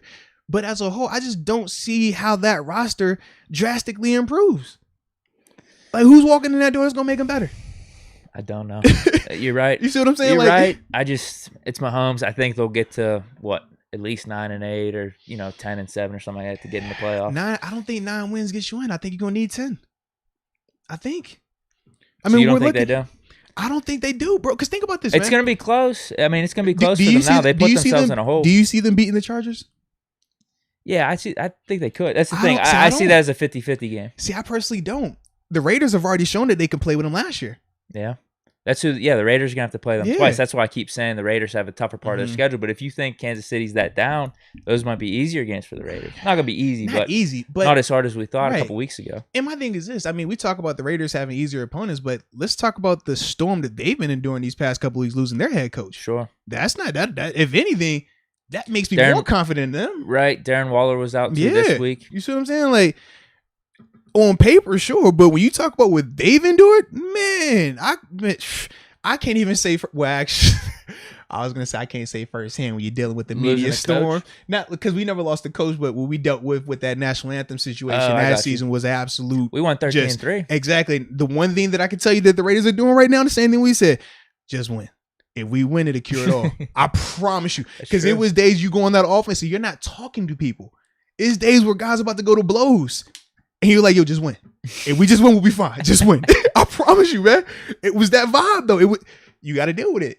So for them right now, just win. That's all you're thinking. Just win. Find a way. So I'm confident in them right now. But with Kansas City, I don't know if they're going to be able to find another, where is that help coming from them? Like, how are they going to find more help? How are they going to improve that situation? I believe in Mahomes. It's just Mahomes. That's it. That's my only answer. But I'm just like, I don't know if that's enough right now. As crazy as that sounds. Yeah, it's crazy. I don't think it's enough right now, man. They could be running into that scenario. Some people brought it up with even like Rodgers and the Packers. Whenever he got his big contract, you can't fill out your team the same way. O-line wise is different. I mean, you look at him. He's under duress and he's forcing the ball. You can't be under duress like that. And you complement the drops with that because we talk about Tyreek Hill. He's been a little up and down as well. It's just different right now. I don't know. I'm serious, man. So with the AFC North, I think AFC North still gets 3 teams in though right now, bro. It might, because I have the schedules up. Now, I feel like we all have somewhat tough schedules, so like anything can happen. Let me run through Bengals. And we still got to see each other again too. Right. Let me run through Bengals real quick. Jets, that's gonna be a win. just chalk it up. You know what though? Who knows? At the Jets. No, that's a win. That's a win for the Bengals. Bro, they coming up. Holy hell. It says right here, tickets as low as $18 for that Jets game. Yeah. Holy hell. Yeah. Cleveland, obviously Bengals will probably be favored, but could that be a 50-50 game? Who's their quarterback? For Cleveland? That's the part. Because I think they might be better with Keenum. I agree, but that's why I say who's their quarterback. Because if Baker is healthy, they might go back to Baker. If Baker is out there, I don't know how he's going to get healthy, though. Well, because they said it's actually a break as well, right? So that's just the crazy. part. Yeah. I thought he should get surgery and just end it, but It's hard to do that though, bro. As a competitor, as a guy, I'm sure because he's going to be seeing Keenum go out there and do the same exact things he does. And he wants that contract. Yeah. But that is so hard to do, man. When you know, like, hey, you said I could play through it a little bit. Oh man, you ain't trying. Yeah, that's tough. But if he's out there, Cincinnati. If it's Case, I think it's different because Case has done this in Minnesota. We've played against Case. I played against Case numerous times. Like, he's a competent quarterback. He's just never going to be an elite quarterback. He's still competent. Well, he's with Stefanski. That's where he and did that's all his the guy. stuff Absolutely. up in Minnesota. That's his guy. Man, when we talk about Case, we talk about our quarterback. Oh, your Daltons and all. Same little boat. Good enough that you won't. He will never be the reason why you lose, but at the same time, he's never going to lead you to a championship. But he's good enough to get the job done with the pieces around him. Baker, though. Right. And Browns fans didn't want to admit that this whole season. I don't think Baker is like. I think with Baker, his confidence borderlines arrogance, and that's what gets him in trouble. Whereas with Case accepts the fact that, hey, I'm not an elite quarterback, and I'm fine with that.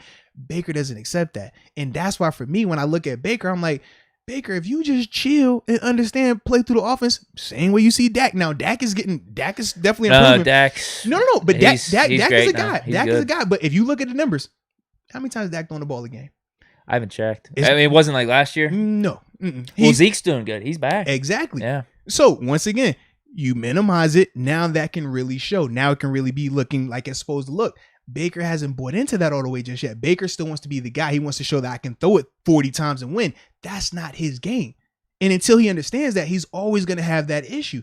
Case doesn't have that issue. Case is completely fine throwing that thing 20 times, handing that ball off to whoever is back there and rolling with it. So if Case is out there, I think it's a tougher game for them. Baker out there, I'm going to roll with Cincy. They have Raiders, too. They have us again. Chargers, 49ers could be even like a dicey game. I know they're down, but their defense, just how they operate. I ain't gonna lie, I was watching that game last night till I fell out. I was asleep. I was rooting for the Niners, man. I was too. Rooting for the Niners. We need some of this help. I know, man. I want the Colts to lose because Colts actually look decent now. Wentz actually turned the page. They almost beat the Ravens. They should have beat the Ravens. I ain't going there. You don't think? Well, it was that field goal block that did it. And Lamar. See, I think you attribute like field goal blocks and stuff to like great plays. I'm just always like, this is fluke. See, I don't think it's fluke. I'm really like, no, that's what it's supposed to be like. Like, yeah, it's a part of the game. It's a big element. Got us out of Buffalo, did it not? Oh yeah, Lamar balled out in that second half. Yeah, he really went did. Nuts, man. He lit it up. Nuts. They have Chargers, 49ers, Denver, Baltimore, Kansas City, Cleveland. So like, I think we all have tough schedules. Yeah. Ravens, Minnesota. Actually, theirs is pretty easy. Minnesota, Miami, Minnesota's Chicago. Not an easy game. Miami has good defense still. Cleveland twice, us twice. Yeah. Green Bay, Rams, and then Bengals. So they're like second half. They're just kind of like us then. Their next three are kind of easier, but then their last like 5 or 6 are gonna be tough. Yeah, they kind of got a gauntlet at the end. And then Browns actually have a pretty tough schedule. No, they don't. It changed. Because they started out tougher, all right? No. They went through their little phase with Arizona and who else they played? They had an easy schedule early on. Mm-hmm. Houston, Chicago. Yep. They just played Denver, won 17-14. Mm-hmm. Minnesota. If you don't think Minnesota's an easy game, they did beat Minnesota. I don't think Minnesota's an easy game. I think Minnesota's they're Minnesota. They're good. They're never great, but they're always in the mix. We know this. No, Brown's schedule is tough because their 2 easiest games, I would say, are New England and Detroit. New England's not an easy game. That's what I mean because they have us twice, Bengals twice, even Raiders, Baltimore, Green Bay. And the funny thing with Detroit as an easy game, quote unquote, you watch how they played the Rams yesterday. They are still responding to Dan Campbell. They're still playing with their heart out. They're just limited. Yeah, and that's your boy quarterback, Goff, man. My boy, your boy. With us, see, I just think we're gonna beat Cleveland in these games. So I view them as easy. I don't know, but if this was 3 years ago, yeah. After last year, man, I'm done believing that. Oh yeah, we just gonna run through Cleveland because Cleveland does something really well that we happen to be struggling with lately. Run the ball. Exactly. And what did we struggle with? Stopping the run. That was the third quarter. That's with Dearness Johnson. Exactly. Their line's good. Yeah. So we saw it, bro. Alex Collins. I remember Alex Collins. I'm not even gonna like take a shot at Alex Collins because I do like Alex. I mean, remember when he played in Baltimore? he was a headache. We hated hitting him. It was like, yo, that little Irish dancer he did, man, he come through and hit you like, bro, come on, bro, you tripping. Like, he's good, but he ain't that good. But we talk about our linebacker play right now. We're not the best inside right now. We can say whatever we want to say about it, whatever excuse we want to use, but it's not where it needs to be. What the hell? We're playing Spillane a decent amount now. What is it? Is it more them not liking what Bush is doing? I guess that's got to be it. Bush is he's working his way back. Let him work his way back. He's working his way back. We talked about this. Now we had these conversations. Right. You ain't want to have that conversation with me. We talked about this. Now I don't know if we did it on air, but we've had these conversations. No, you brought it up. You said you'll talk. Yeah, and I'm like, about it off I'm air. just like, bro, let him work. He's working his way back. But yeah, that isn't solidified just yet, man. So when I'm thinking about Cleveland, I'm like, man, Cleveland, they are fully committed to running that ball. And if Chubb is healthy, along with, I mean, dude, Dearness Johnson, bro, think about that. Think about that. Oh, it doesn't matter what RB. Don't matter who they put back there. They got holes to run through, man. So yeah, we have Cleveland. Yeah. The best part of our schedule is going to be these next three with Cleveland, Chicago, Detroit. Then we go on the road, Chargers, at Cincy, Baltimore. Those three. I have a good feeling about those games, even just because I think I really feel like we're going to be having some momentum coming out of this bye. I'm not saying they're gimmies; those are tough teams, but I feel like we could go like 5-1 for this next like stretch of 6 games. I just think you're sleeping on Cleveland. I think you're sleeping on Chicago to an extent as well. Like their defense is pretty good, but we'll take care of them. And they can run the ball too. If you can run, like teams that can run the ball right now concern me more than a team that can throw the ball. Okay, that's all I'm saying. Because number one, it controls the clock, keeps our offense off the field. And number two, it wears our defense down, and we can't create turnovers when teams are running the ball on us. That third quarter, it was a struggle because we couldn't create a turnover. We create our splash through our pass rush, right? That's what happens. That's what we do. If teams are running the ball, though, they don't have to do that. I was partly upset with Seattle just at the fact it's like, why go away from that? Nothing was telling you to go away from it. Run the ball. Now, I'm glad they did because we needed us to win. But if I'm the coach, I'm like, what are you doing? Run the ball. They haven't stopped Alex Collins all day. Run the ball. It was weird, too. And if you're Cleveland, we played great defense in the first half. Same thing in the Broncos game. The first, half and 3 quarters, defense was great. But Broncos game, they gashed us through pass. Teddy Bridgewater was going off. And in the first half of that Seattle game, they weren't really trying to run the ball as much.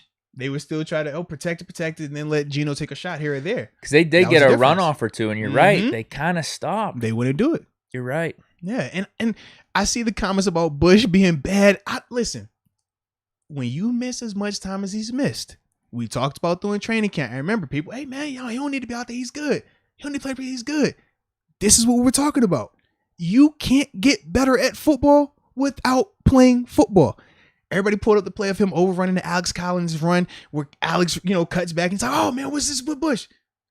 You got to be out there to feel that because your body is telling you, man, this guy is so I gotta get there. I gotta get there. But then you get them out of control because you never break down because you don't feel like you have the time to. There is no amount of film that you can watch that's going to make you feel better with that. There is no amount of practice that you're going to be able to make you feel better with that. That comes from being in the game. Training camp, preseason games, all of that happens then. So for him, this is a part of that process. It sucks. It's the growing pains we talked about, but that's what he has to deal with. And you put that with a guy like Joe Schobert, who is good, but he's still got to figure his thing out too here, right? And we know for him, passing, I love him in the pass coverage, but he has to get a little bit better in the running game as well. That's why we got Spillane out there. When you got those two guys together, it's not the best situation right now. So that is why Spillane is out there, because Spillane, it minimizes one thing. He can play the run. It minimizes that part. Now, we know he's limited in coverage, but at least it takes this off the page. Whereas right now, when you're talking about Devin and Joe, it's like, man, we're going to struggle with both of this right now. So that's that dynamic, but don't give up on Devin just yet. Just know this. It's going to take some time, man. Then we have, that's after the Chargers, Cincy, Baltimore. Then we have Minnesota, Tennessee, Kansas City, Cleveland, Baltimore at the end. We have a tough schedule. I think all 4 teams in the AFC North have tough schedules coming out. Oddly enough, I love us the best against Baltimore. Because we're all going to be playing each other. The thing is, I feel the most confident against Baltimore just because they're O-line. And that's one of the things that our strengths is. Whereas when you talk about Cleveland, that's the mismatch. Talk about Cincinnati right now, the way the O-line is playing, that's a bit of a mismatch along with their receivers. Baltimore, they're not going to be able to protect like that. Teams they can't protect, they're going to struggle against us. And that's why I feel good about teams that can't protect up front. If it's a team that has an O-line issue, we're good. Because our defense is built for that. Our defense right now, though, isn't built to stop this run. So that's the part where we got to get that situated, man. Unless something magically happens after the bye week. Yeah. I didn't think it'd be coming down to this. Yeah, man. We need Tua back at some point, one of these games. Midway through week 11, 12, 13, somewhere in there. Who knows? Well, you know what? If I can come back from the grave, Tua can make it back in those tough couple weeks then, man. Anything is possible. 4 or 5 weeks with this bye week, hopefully. Anything is Tua possible. would definitely help. Well, the Geno Atkins pickup, I think, is something we should consider too, for sure. Now, with the division, so yeah, Bengals 5-2, Ravens 5-2, Browns 4-3, us 3-3. A lot of us are going to be playing each other too. Mm-hmm. I like our chances still for the division. I don't love them because I think we put ourselves in a little bit of a hole. Mm-hmm. I still definitely think playoffs for sure. For sure. If I think we're going to go on this little momentum run that I'm talking about, mm-hmm. the division could play itself out that way. Yeah.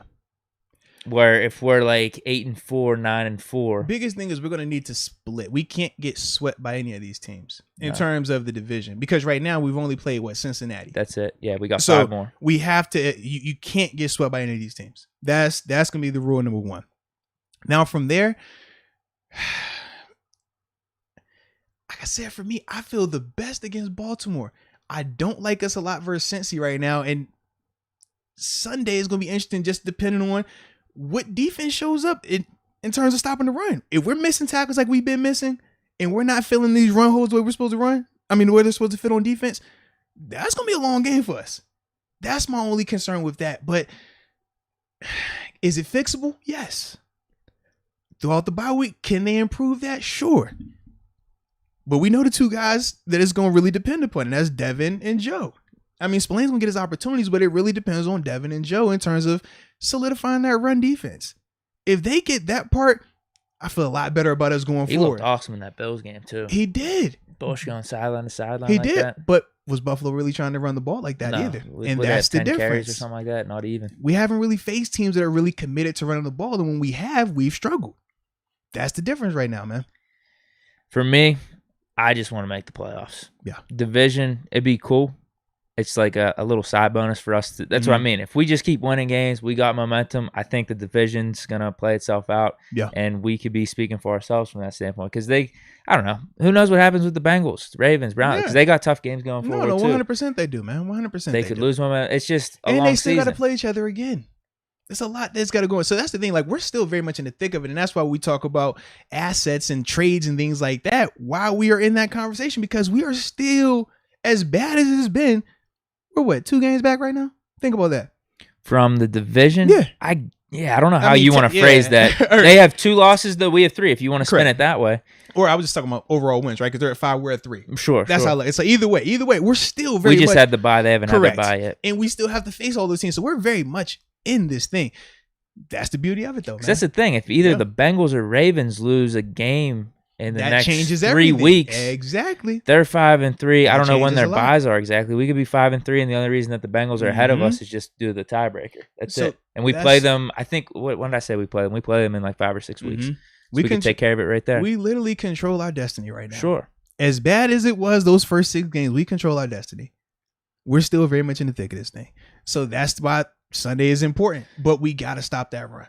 Got to stop the run. But we'll talk about that on Wednesday, as y'all already know. For sure. Is that our AFC North outlook? That is. So we're still in it. That's the main thing. So rock off with these supers real quick, and then from there we'll get to this last one. Now, let me see, where would we have stopped? Let me know your first one you're at. Yeah. I'll be caught up here. Where are you at for supers? I'm at Turn Tavern. Is it Tum Tavern? Perfect. All right, so I just did him because he just showed love. So you should be at the Matthew 415. Yep. Thoughts on the Jones one-hand catch? What was this? Daniel Jones. You see it? They tried to hype it up like the OBJ. So let me watch it. You know, the Philly special, whatever. The throw right sideline, a little bit overthrown, but he went up, makes a little one-hand catch. It was pretty dope, man. Yeah, they're the team that pounded the Panthers, right? Mm-hmm. Shout out to their defense. It actually got me throughout my fantasy matchup, man. I was a little nervous. Nice. You get the win. I did, actually, man. That defense and Jamar Chase and Kyle Pitts and Gesicki. They saved me, bro. Off, dude. All my teams, I got heavy Steelers, heavy Bills, and my quarterback is Lamar. So all my guys are on bye week. So, yeah. Is Ben still on your roster? Oh, no, he's still been. In the midst of me dropping people for this week, I did not drop him because of you. Thanks, man. I said I will keep Ben on my roster. That's a hell of a catch. It was, though. It was dope. Wow. Bobbled, too, kind of? You saw it. Yeah. One hand Get joint, though. Smacked? Combat catch. That's a great catch, I thought. It was, bro. It wow. Was. Brady's attempted catch was terrible at one time. Terrible. In the Super Bowl, I remember it was terrible. Yep. Sean McCartney, with rumors about Melvin Ingram, how much value do you think he's worth with lack of production so far this season? Don't let the lack of production fool you. He's still playing very well. I thought he's been playing decent. Yeah, he's been playing very well. Has some really good rushes. Been playing really good against the run. In terms of the numbers, in terms of sacks, that's where it's a little bit lacking. But when you cut the tape on, and as GMs, that's what they do. More importantly, they still see he's a very productive player. And that's ultimately why his name has come up in these conversations, because he still can get it done. Now, can he get it done for 60 plus snaps? That's why I don't think is the case. But if you're talking about a team like we named off, right? The Chiefs, the Titans, the Packers, teams where they still can use just an extra guy, that another guy to really be utilized. Yeah, you bringing him in. For us, it's just been weird because last game, we really didn't use him as much. But that was largely because of how well Alex Highsmith played. Now, if you could bank on that going forward, then you go ahead and move him. But if you can't, then you keep him. But that's the situation with him. But don't let the numbers fool you. He's definitely playing well this year. Brilla 92 with the spicy topic. Uh-oh. Can you explain how the NFL was investigating the football team and somehow Gruden caught a stray bullet? He says not condoning, but NFL is covering for Washington football team. And did you notice? Conspiracy. Did you notice it was a jersey that got retired in Washington right after that, right? Okay. Just follow the tea leaves, man. Just follow it. All right. Because think about you're saying more coming out potentially with all this investigation. No. Less coming out, more cover up, because you talk about how Gruden caught the stray, right? Remember, the investigation was with Washington. Gruden, hey, we're gonna get you up out of here, right? And then from there, what was next? Washington was still email released the emails. What did they do? We're gonna surprise retire Sean Taylor's number. That was the thing that they did right after. So are they waiting still to release all the emails, or because because remember after that, so before they retired his jersey, they said, we've reviewed all 650,000 emails, right? Nothing else. And it was only Gruden, nothing else. Deke, if me and you are talking, and I'm giving you all this, hot, spicy slurish, and I'm that confident to just keep, and you never said not one, not even one rebuttal, not one to anybody, not one. Think about it, okay? And then in the midst of, we're not even going to release it. We're just going to tell you now, because remember, they still haven't released it. They just simply said, we haven't found anything. They didn't release anything. So you're going to police yourself. Oh, okay. And then in the midst of all that, we're going to retire Sean Taylor. And no, we've been playing this out. Yeah, we had this plan from the beginning.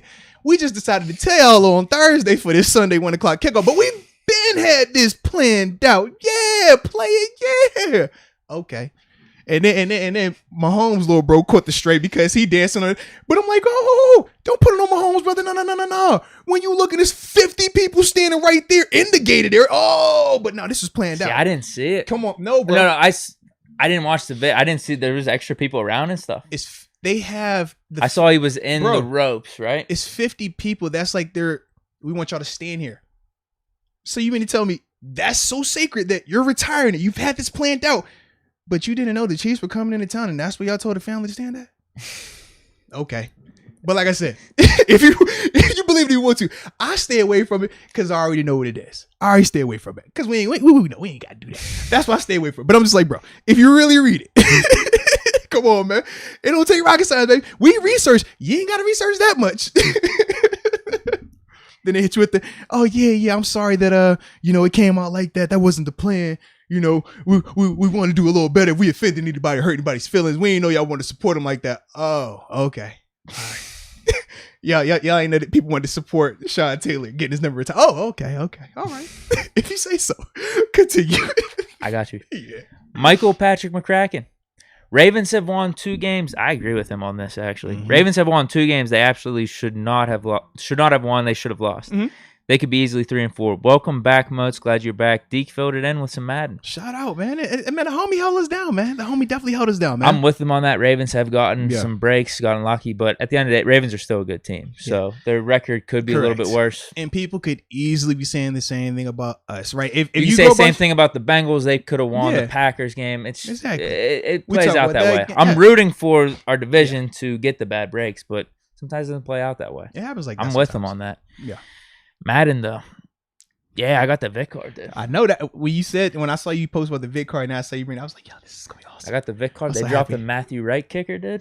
Hey, I remember Matthew Wright, man. They gave him a good card. He's the second best kicker in the game right now. Stop it. After Justin Tucker. I'm serious. 88 overall at this point. I can't stand it. Sean McCartney. How do you feel about the chances of Tuitt or Banner playing after the bye week or any other changes before Sunday? Extremely high on Banner. Very, very low on Tuitt right now. Tuitt week 11. I hope. Does it get up to 50-50? Yeah, I already told you. I just didn't. I'm assuming he's done for the season right now. If he just comes back at some point. That's how my approach has been, especially when I found out about the surgery. Because remember, initially, I knew about the grieving. I knew about that part because of his brother. And I was like, man, maybe 100% could understand it. And that was a part as well. And I said, dude, he looked like a guy that was grieving. And there is no right way to grieve. I mean, I'm grieving. I grieve all the time. But it's like, there's no right way to grieve. Everybody handles it differently. Some people work. Some people soak. Some people need to be busy. Everybody is different with that. But either way, I was like, yo, okay, he's going to take some time to get that weight up off of him. Then when they said he had the surgery right after week 1, that's the part where I was like, whoa, okay. That adds to it as well. So with that, I know reports are saying that he's looking better. I think Cam talked about him a little bit in the interview saying that, seeing him a little bit more on the field more. So there's hope. I don't know if that's happening this season though. I hope it does. I do. Same. We need him. Yeah. Any McFarland buzz? Not that I know of. I liked Kalen Ballage getting some carries, though. Finally, right? He looked pretty good. He did. And shout out to Benny Snell. I thought he broke his arm for a second. Then he came back. I was like, what the heck is going on here, man? He drilled the dude on the punt, and then he got up and he was like, take my strong hand. Then he came back. I'm like, all right, cool. Quincy Payne. He says, would it be possible to trade for Deshaun Watson with a package centered around Melvin, have him serve whatever suspension they give, and let Big Ben ride out into the sunset? We don't have enough right now to give up for Deshaun Watson. The Texans, outside of this situation he's in, we know Deshaun is top 5. He's a legit bona fide starting QB1, franchise quarterback. We would have to give up a ton. And I just don't think the Steelers are going to do that right now, knowing the uncertainty surrounding him. It's just, I don't think it makes a lot of sense, man. I got 7. I know you do. I just thought it needed to be said for the question. But he said let it ride out into the sunset. They didn't say he was going to cut him. They said he was going to switch him. He said let it ride out. He's going to get this season. We had a Tua trade request. We have a Deshaun Watson one. I'm just like, man, I'm trying to get these playoffs with 7 here. David Dupree. Oh, D.D. Swallows? Yes. He Shout says, out to the homie. Moats liking the beard. Oh. Glad you guys are back. Man, I should have lumberjacked it, man. That's not like a manly man thing. Just lumberjack my beard. I think I kind of got that look going, right? Yeah, you do. I'm novice. I'm very rookie with this. It feels kind of weird still to like feel this hair on my face. You might need to rock a flannel. I don't think you ever rocked a flannel. I have never rocked a flannel. That's like my look. That's like 70% of my shirts. I don't even think I own a flannel, bro. You might need to do it. Even when fall coming up, it's the perfect time. Listen, it was times where when I first started getting like tailored suits and stuff like that, and was like, oh, you gotta get you a plaid. I'm like, I don't even wear plaid, bro. I do now, but it's like, whoa, that look like flannel. I don't wear that. But we might see. I might come in here one day flannel with one of them toboggans on my joint, man. All right, we got Hannibal 090, upper room member. Oh, man. He's looking for a song. Hannibal 090, baby, welcome to the upper room. Yes, indeed. Yes, indeed, baby. Roger Peavy, Cincinnati looking kind of scary. Facts. Cincinnati does. I mean, they look like a legit team. Facts. The Barbarian. The next game versus Barbarian. that Cleveland team can show how well Tomlin coaches versus challenges.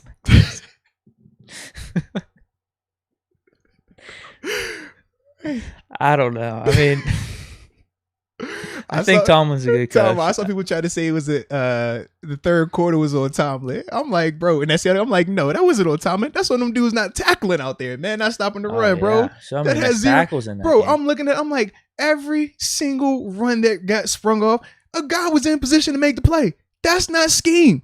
If it's open holes and hey man, just a guy missing here, it's like, hell man, we needed a linebacker here, we needed a safety here. That's coaching.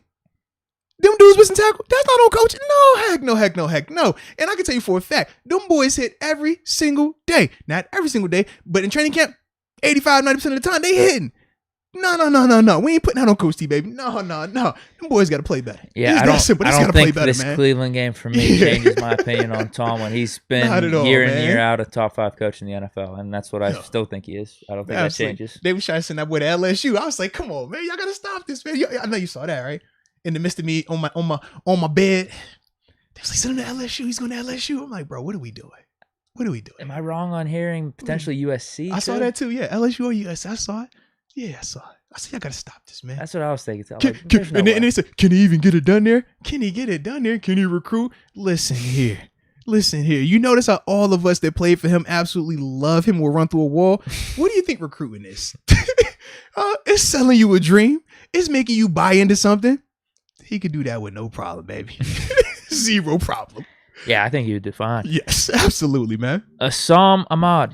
Everyone give Moats a like to get that YouTube algorithm back on track. Yeah. We're at 331 right now. Maybe 400 at some point. And we say much love from Yemen. Oh, yeah. Shout out. Okay, man. We appreciate your salute, baby. Thank you for tuning in. Yes, indeed. And I think we're all caught up.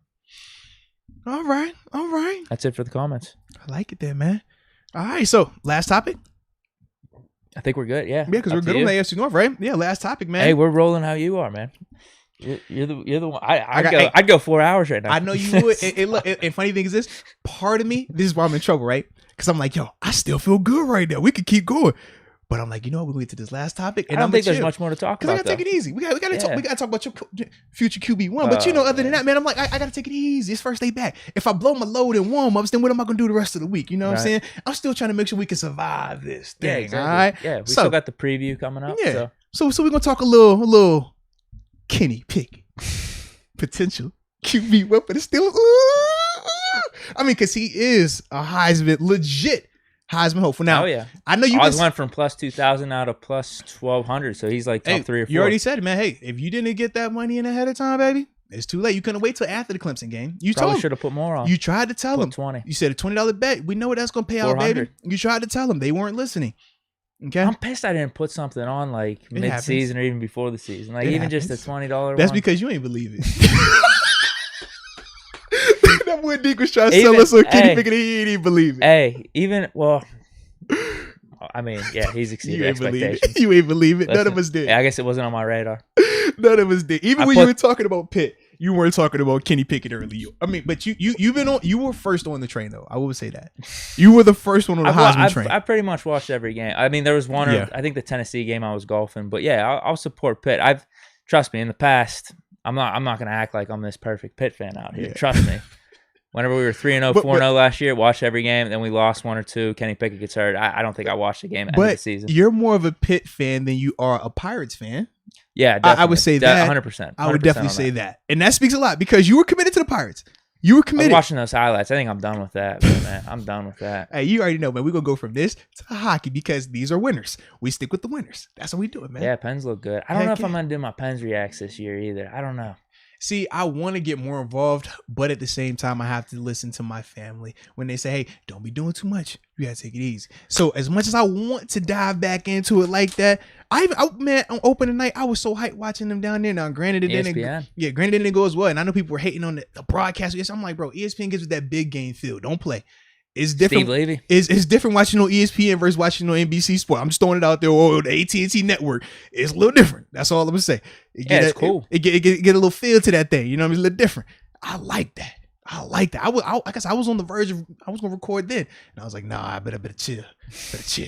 Yeah, because the reacts involve me completely skipping the game and watching. I actually like watching the games, like having them in the background. Fun, so bro. I don't know. I ain't gonna lie, it was fun, man. I'm trying to think of what I want to do for Pens or whatnot, but yeah, that's that. But Pitt, yeah, they've been on a roll. The Western Michigan game could screw them, but It can screw them in terms of playoff implications if it gets to that. But in terms of Kenny Pickett's Heisman ability, I don't think it hurts him because he balled out that game. They could even lose one or two as long as his stat line is kind of steady right now. And when you look at the competition, we know a couple names, right?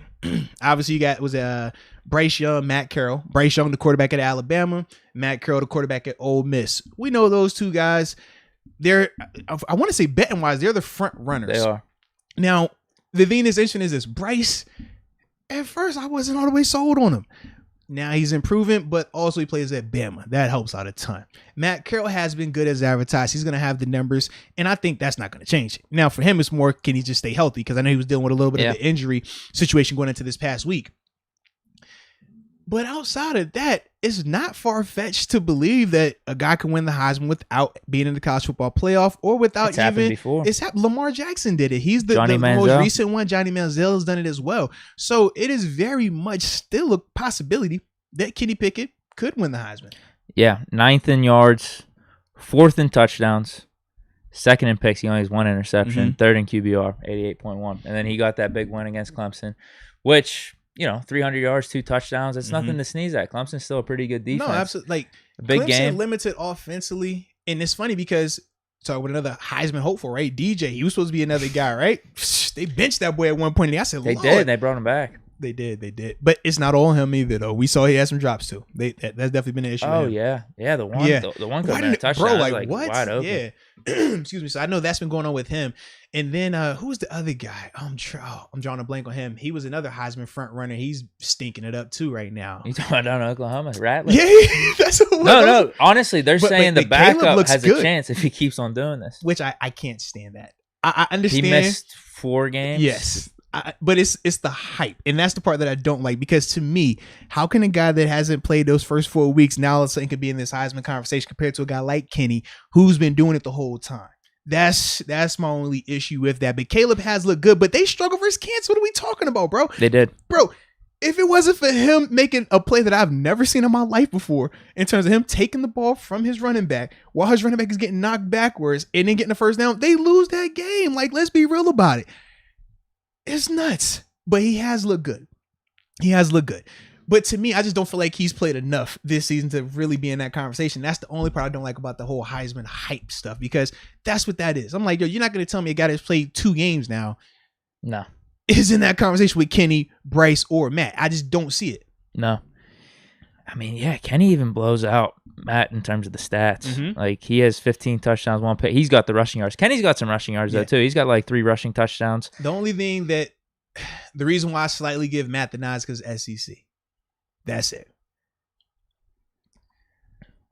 Kenny's got that legitimate shot. I mean, it's not something to joke about, because Corral, all it takes maybe is 1 bad game for Corral, and if Kenny just keeps this up, which he should, and which Pitt should too. Kenny and Pitt shouldn't have any situations where they would be bad, and them winning and potentially winning the ACC, which is very legitimate right now. Yeah, show out in the ACC championship game. Ole Miss might not have a chance at an SEC championship. Even if they don't go college playoff, they win the ACC and he's balling out, it's going to be dicey. It's going to be dicey, because even with Bryce Young is playing well now, but he hasn't done that the whole season. He's got the Alabama hype train. That's the only part I'm concerned about with programs like Bama, with obviously Carroll at Ole Miss. They're going to have so much more hype surrounding them. How does that influence the voters? Because we know what the voters, I mean, you know who the voters are, even here in Pittsburgh. They could easily be influenced. That's the part where I'm a little concerned from that. Yeah, Bryce has been playing good. His stats are pretty comparable to Pickett's right now. It's a legit combo, though. Like, he's got a chance, and that's what I'm kind of pumped about right now. And his growth, I mean, he looks really good this season. Yeah, is that what we're transitioning to next? Because he's played himself into a draft position. Yeah, his draft stock skyrocketed, right? I don't even know where he would have been drafted last year. He 5th or 6th round at best, maybe. Now it's probably 2nd. Now they're saying late 1st. He might actually be top 3 quarterback prospect right now. I've heard people say he could have been the Mac Jones to Bama. That's how he's playing right now. Hey, man. Obviously, he's not having the season Burrow had. But, yeah, Burrow, where was he at going into his last season in LSU in terms of NFL draft prospect? Probably undrafted, 5th, 6th round. Man. So Pickett, especially in the quarterback class right now. Mm-hmm. Last year, I don't know where he would have stood amongst those quarterbacks because I think those 5 guys, they were going to go early first round no matter what. But yeah, this year, who knows? Who knows? I know you're cheesing so hard right now.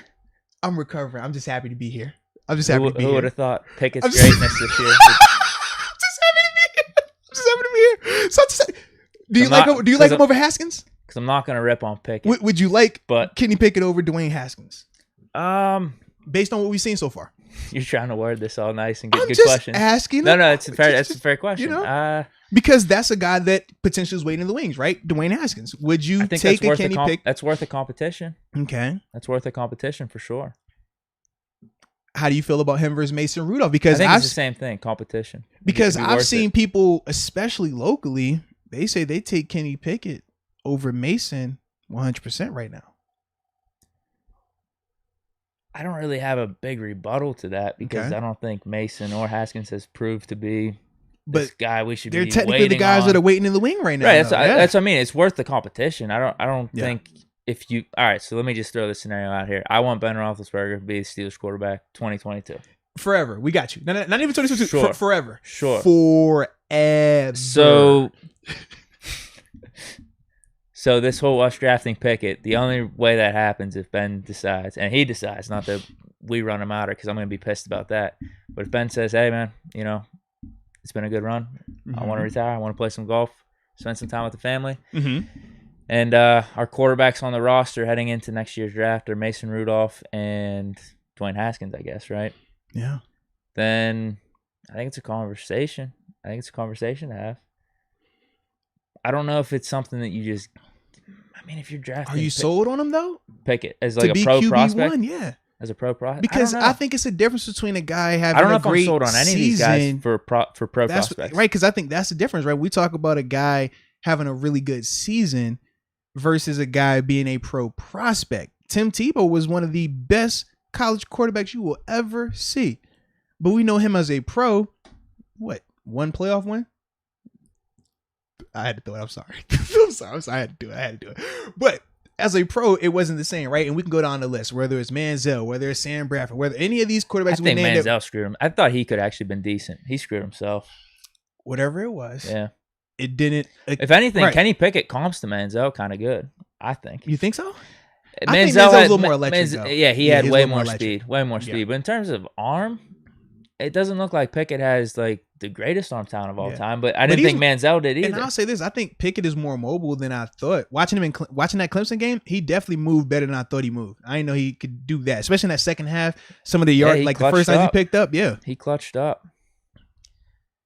So, are we saying? All right. So, what are we saying here? Do you want to? Would you draft Kenny Pickett next year if Kenny Pickett is the quarterback on the board now? So that means not drafting an offensive lineman, not drafting a cornerback. Mm-hmm.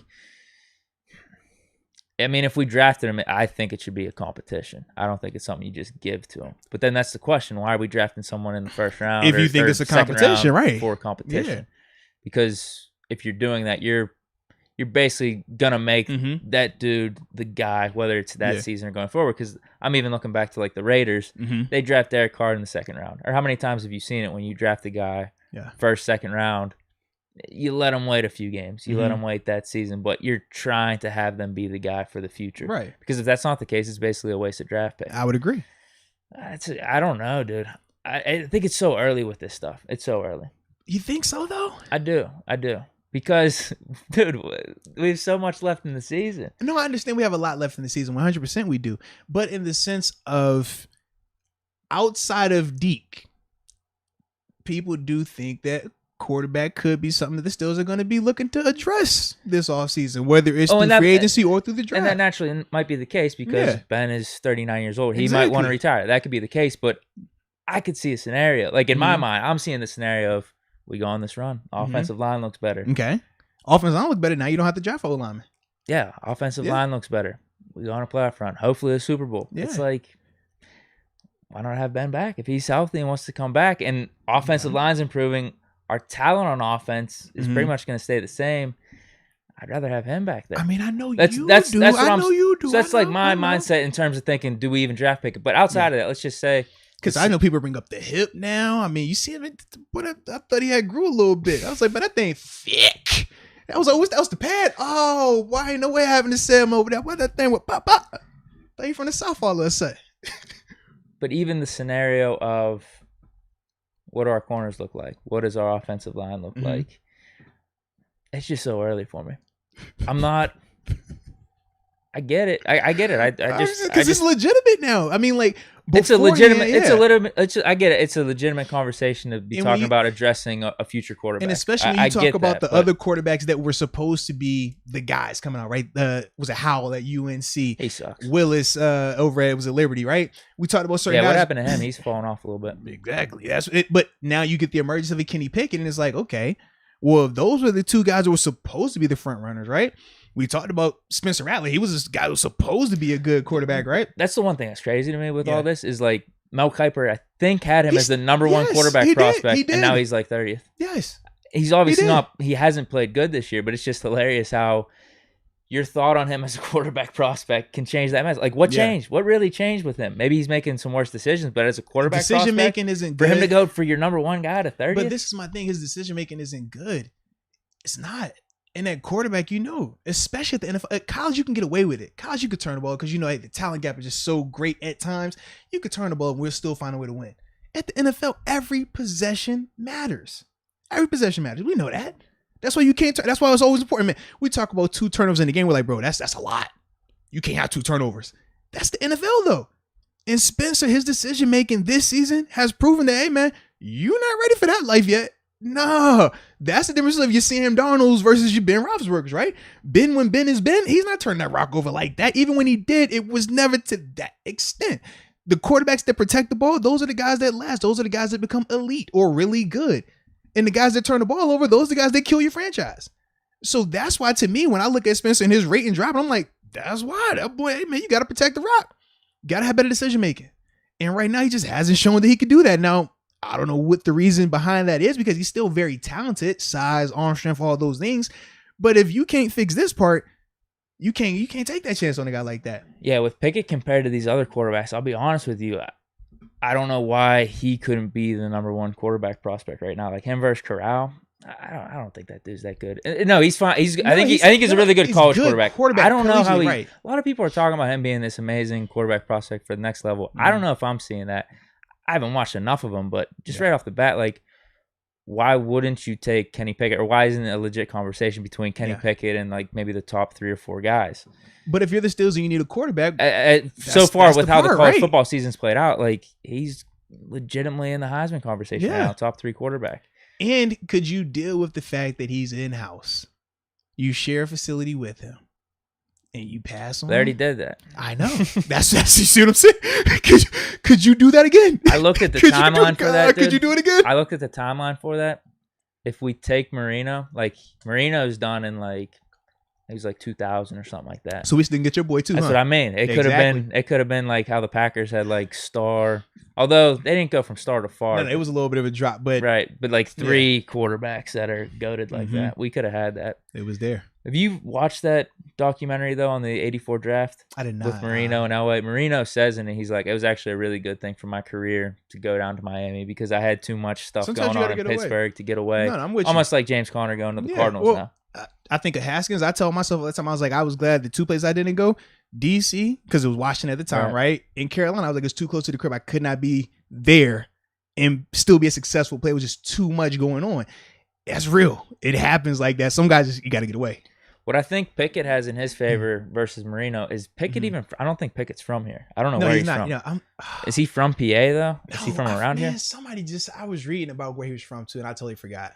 So that's one thing in his favor versus Marino. Yeah, he's not a local guy though. Yeah. Not from here, and the Kenny Pickett like love affair that's going on right now has really been starting. Right, I know the hype's always happened going into each season, whether sophomore year, junior year, even last year. Yeah. But, like, he hasn't been able to sustain it where it's, like, everyone's, like, all about Pickett. Marino from freshman year, coming from Central. Shoot, like, even James Conner. You're right, exactly. James, like, man, when I came here from Buffalo, I knew who James Conner was, and I wasn't even watching Pitt, bro. I knew about James Conner if I knew about Aaron Donald. Think about that. And it was like, oh, okay, now I see what's happening over here. Yeah, so he's from New Jersey. Yeah. He's from New Jersey. So I don't think the pressure would be the same for Pickett Mm-hmm. as it would be for Marino if he was drafted here. That's my thoughts. Because he's not from here. Mm-hmm. The hype has only really started recently because of his Heisman candidacy. So I think it would just happen so fast. Yeah. Whereas like there was so much attachment with Marino, I would agree. high school here, Pitt, the 4 years. It's Could weird you though pass on it, because though, man? you could see the positives and negatives to it though. Could you pass on him though if he's available to you with him playing like how he's been playing and knowing the quarterbacks that are on the roster right now, right? I know if Ben isn't here for the next 30 years, right? Ben is out the equation. We're just talking Mason and Haskins. Mason and Haskins on this roster. Do you take a Kenny Pickett? I think it's a legitimate conversation. It's definitely a legitimate conversation. I definitely do. Yeah. I think it should be an open competition though. I just don't like spending a draft pick. You can't spend a top 2 draft pick on a competition at quarterback. I just don't believe it. That's where it gets interesting. Yeah, because for all that, I'm like, give me a surefire tackle, give me a surefire corner. If you're taking him, I mean, who do you have left on the roster? Do you trade Mason? Because that's a bad look then, right? Not necessarily. Or even bring back Haskins. I guess bringing back Haskins would make more sense than keeping Mason, because I think you would trade Mason. Yeah, if I'm going to draft a quarterback in the first round or the second round, I'm going to trade Mason. But keep Haskins on upside. Yeah, because Haskins has us guy. We already know Haskins has the talent. It's just more so, can you put it all together consistently? Now, you had an audition this offseason. It was enough to keep you here. But next offseason, you don't get that same luxury. We don't talk about him the same way we talk. No, we talk about him the way we're going to talk about Mason. The way we talked about Mason this year is how we're going to look at Haskins next year. That's just how it goes. It's a combo. It is, though. It would be a conversation. Man. For me, if Ben wants to come back, he lights it up rest of the season. I think we stick with him. If he wants to come back, you know what I mean? He's healthy and everything. I understand because that I think that makes sense. But yeah, if that doesn't happen, for sure it's a legit conversation. Yeah. It really is. And then we still got the caveat of Coach Tomlin saying that he wants a veteran, not a drafted guy. So that kind of plays into it as well. What does that mean? Is that a plus for Mason? Is that a plus? No, because Mason isn't a veteran just yet. When we talk about Mason, we're talking about veteran. We're talking about, we know Rodgers is the name that people pull up, but like guys who have been in the league and have had success in the league. That's what I'm talking. Like Tannehill to Tennessee, veteran guy. Right. That's what I'm talking about. Like even we say Deshaun Watson, right? If Deshaun doesn't have the negativity, he's a veteran guy who's been in the league. That's what we're talking about. Not Mason, because he's been Mason. Right. Okay. Just years don't equal veteran status. You got to be out there playing. You know what I mean? That's another interesting point too. Yeah. But that's why I think it's just so early with all this stuff. Like we don't know who's going to be available. Well, it's only fun Ben because, coming back or not. It's fun because of the situation right now, and it's happening right here in our backyard. How can we have a Heisman favorite in our backyard, and we not talk about him at quarterback? You see what I'm saying? Like it's not even a shot at Mason or Haskins in terms of us believing in them or not believing in them, right? But this dude is in our backyard. Might be a Heisman. Yeah. We share that facility. They walk in this door, we walk in that door. They practice on that field, we practice on this field. We share the same indoor. We only got one indoor. You know what I mean? It's like, come on now. Just, makes you think about it a little bit. I see it. I like it, though. I like it. All right. Well, with that being said, man, we get some of these. I think that's it. So, yeah, get these chats in. We got a couple left. And then after that, man, I'm going to go see if I'm still alive after this, because this is the most I've talked in, whenever I put that post out. So, yeah. Okay. We got, yes, I'm back. You know what? Why today that I just have everything lined up? Listen, man, we needed one of them days today, baby. We needed one of them days today. Otherwise, I wouldn't have been able to. We couldn't do this thing, There it is, James Panzarella. Shout out to James. Glad you're back and healthy, Moats. Let's get it today. Hey, shout out to y'all, man. Yes, indeed. The Barbarian. I think you all misunderstood me on Coach T. Love the way he coaches when games are challenging. Okay, y'all made me laugh too. I like our coaching versus any team. No. We got what you were saying. We were just trying to, because people make it into like a Tomlin game, right? Whenever they struggle or whenever it's this, we weren't. That would be the Lions, right? You just kind of caught the stray. It wasn't. You brought it up, but then we got to shooting at people, and you just caught what? We love you, man. Mike happens like that. Sometimes you get pow. Yeah. I got hit with a stray. I'll be dodging, man. Oh yeah. Don't take anything we say personally out of it. No, actually take unless it's Cassius Marsh. Deke is always personal with Cassius. Always take your personal. Michael Patrick McCracken. Who was the last good QB from Pitt Steelers missed on? Yeah, he's talking about Marino. Yeah. He's throwing How would you? What type of? Like a little sarcastic question there. Marino, yeah. I want to know, how did that situation work out though? Why did they not take him? They took Rivera. But like, why? What was the storyline behind that? Do you know? Not that you weren't alive, but I'm just saying. Like, I know you probably like have looked. I think they just really liked that guy, but over Marino though. I think this was around the time Bradshaw was. I don't Marino know if Bradshaw. was I can't remember if Bradshaw was on the roster or not because I think this was '84. I think Bradshaw was done in '83. Like he was officially hurt. So we were looking for a quarterback. And that's my thing. I'm like, damn, Marino, come on now. Like I know he had a bad senior season. Like he dropped off a little bit, but as a pro prospect, there was 5 or 6 quarterbacks drafted ahead of him. Elway went 1. And but then there were a bunch Kelly of bums. was in there as well. Oh yeah, Kelly. My bad. He was good. But then there was a bunch of bums. I thought it was, which one was it, Kelly or Elway that set out and went to the league with Trump? Was it the American USFL? Yeah, the USFL joint. Yeah, he did. He did that for like 2 years. Right. And then that disbanded. And it was like, if you want to play in the NFL, right, you got to come back. Yeah. So yeah, Bradshaw was done in '83. So yeah, was that the '83 draft or '84 draft though? Hold on. Oh, is it? Man, I don't know. I ain't saying that. Y'all stop playing. They was saying he might have had a substance abuse problem. I keep seeing. And this is not the first time I've seen people say that. That's why I don't know. That's what I'm talking about. Him getting out of Pittsburgh and stuff. So that is legitimate then. I don't think anything is out there. There's rumors and stuff. I don't think there's anything out there. But got you. No comment. Yeah, so I didn't know. That's why I said like getting out of Pittsburgh was good. Clarify then, because I said I didn't need to get out of Virginia in the area for those reasons. Just clarify, because I remember I was like, oh yeah, I can understand it. You got to get away from time. It wasn't that. It was not that. We weren't there. Yeah, I don't think there's anything official out there. Okay. It was the 1983 draft. I'm sorry. Okay. So it wasn't '84. So we still had Bradshaw on the roster. But he was still hurt then, though, right? That's the year he got hurt. He got hurt in '83, but like going into '83, he was still our guy. Like our starting quarterback. Hold on. So 35 years old. It was the draft going into that season, or was it the draft after that season? No, going in. Okay. It was the '83 draft. Okay. We still had Bradshaw on the roster going into '83. Gotcha. And then he got hurt. He got hurt, played 1 game, and he was done. Gotcha. His career was over. I think it was something with his elbow. Yeah, and I keep seeing people say, Dave Shipley says that Chuck Noll really wanted Rivera to rebuild. Yeah, they thought he was awesome. Like, and they said he would have been awesome. Serious? He would have been awesome, but he got paralyzed in a car wreck. God dang. Sheesh. Yeah. That's nuts. But yeah, we weren't the only team that missed on Marino because we were late in that draft. Gotcha. Still, the whole thought of having, the quarterback in the wings, that's kind of what was going on in that time. Okay. That's interesting then, man. Yeah. Interesting. Which for me, so if I was a Bradshaw, so honestly, I'd be the one. We don't need Marino. We got Bradshaw. Did he get hurt? The Deke version of the '70s. Gotcha. I wouldn't have wanted Marino. Gotcha. Even if they would have let him sit, he could have sat a year. It would have been fine. Oh man. That's so. Yeah, there had to have been some of those guys. There had to have been. Told y'all we didn't need him. Hold on. What did Bradshaw do the year before though? Hold on. So he went 6-3. From what I'm 17 touchdowns, 11 picks was probably decent at the time. Yeah. The 17 touchdowns are bolded, which that means led the league then. Yeah. Led the league. I don't know if lead the AFC. So no. If it's Bulls league. Yeah. He went 6-3, only played 9 games. I don't know if the Steelers made the playoffs or not that year though, but that was 1982.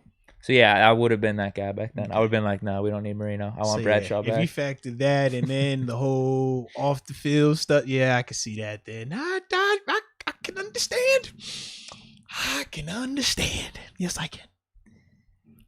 Well, that was fun though, man. I think I'm through all the chats.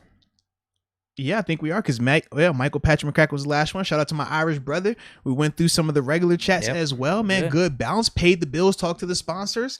Got the likes up over 300. Shout out to everybody in the algorithm for that as well. So, yeah, and I didn't fall out. Yeah, you're good. So we're good. I think this is A+ performance. Absolutely, man. By everyone, the chat, me, you. Said, man, a group effort, man. Shout out to everybody that made this thing rock. Shout out to the Vic Jersey home backwards for the culture. Yeah, yes, indeed, sick. Man. Because that's my guy, 757, man. Legend. So yeah, with that being said, then, man, we will holla at y'all. I would give announcements like, hey, man, we got this tomorrow, we got that day. I can't guarantee that just yet because I don't know how I'm going to feel just yet. But either way, we got more content coming for you as the week progresses either way. So with that being said, hope y'all enjoyed yourselves. Shout out to everybody that was rocking with us. And until next time, baby. Peace.